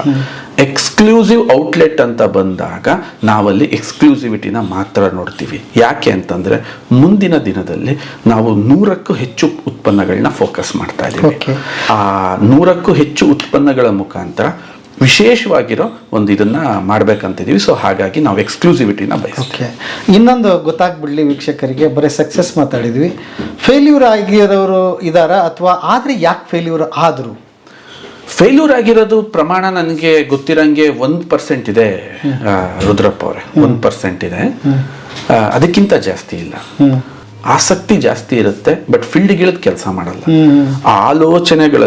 ನಿಮ್ಮ ಆಲೋಚನೆಗಳನ್ನ ಕಾರ್ಯಗತ ಮಾಡಿದ್ರೆ ಮಾತ್ರ ಅದಕ್ಕೊಂದು ಯಶಸ್ಸು ಸಿಗೋದು. ಎಕ್ಸಾಂಪಲ್, ಹಕ್ಕಿ ಥರ ಹಾರಬೇಕು ಅಂತ ರೈಟ್ ಸಹೋದರರು ಯೋಚನೆ ಮಾಡಿದ್ರು.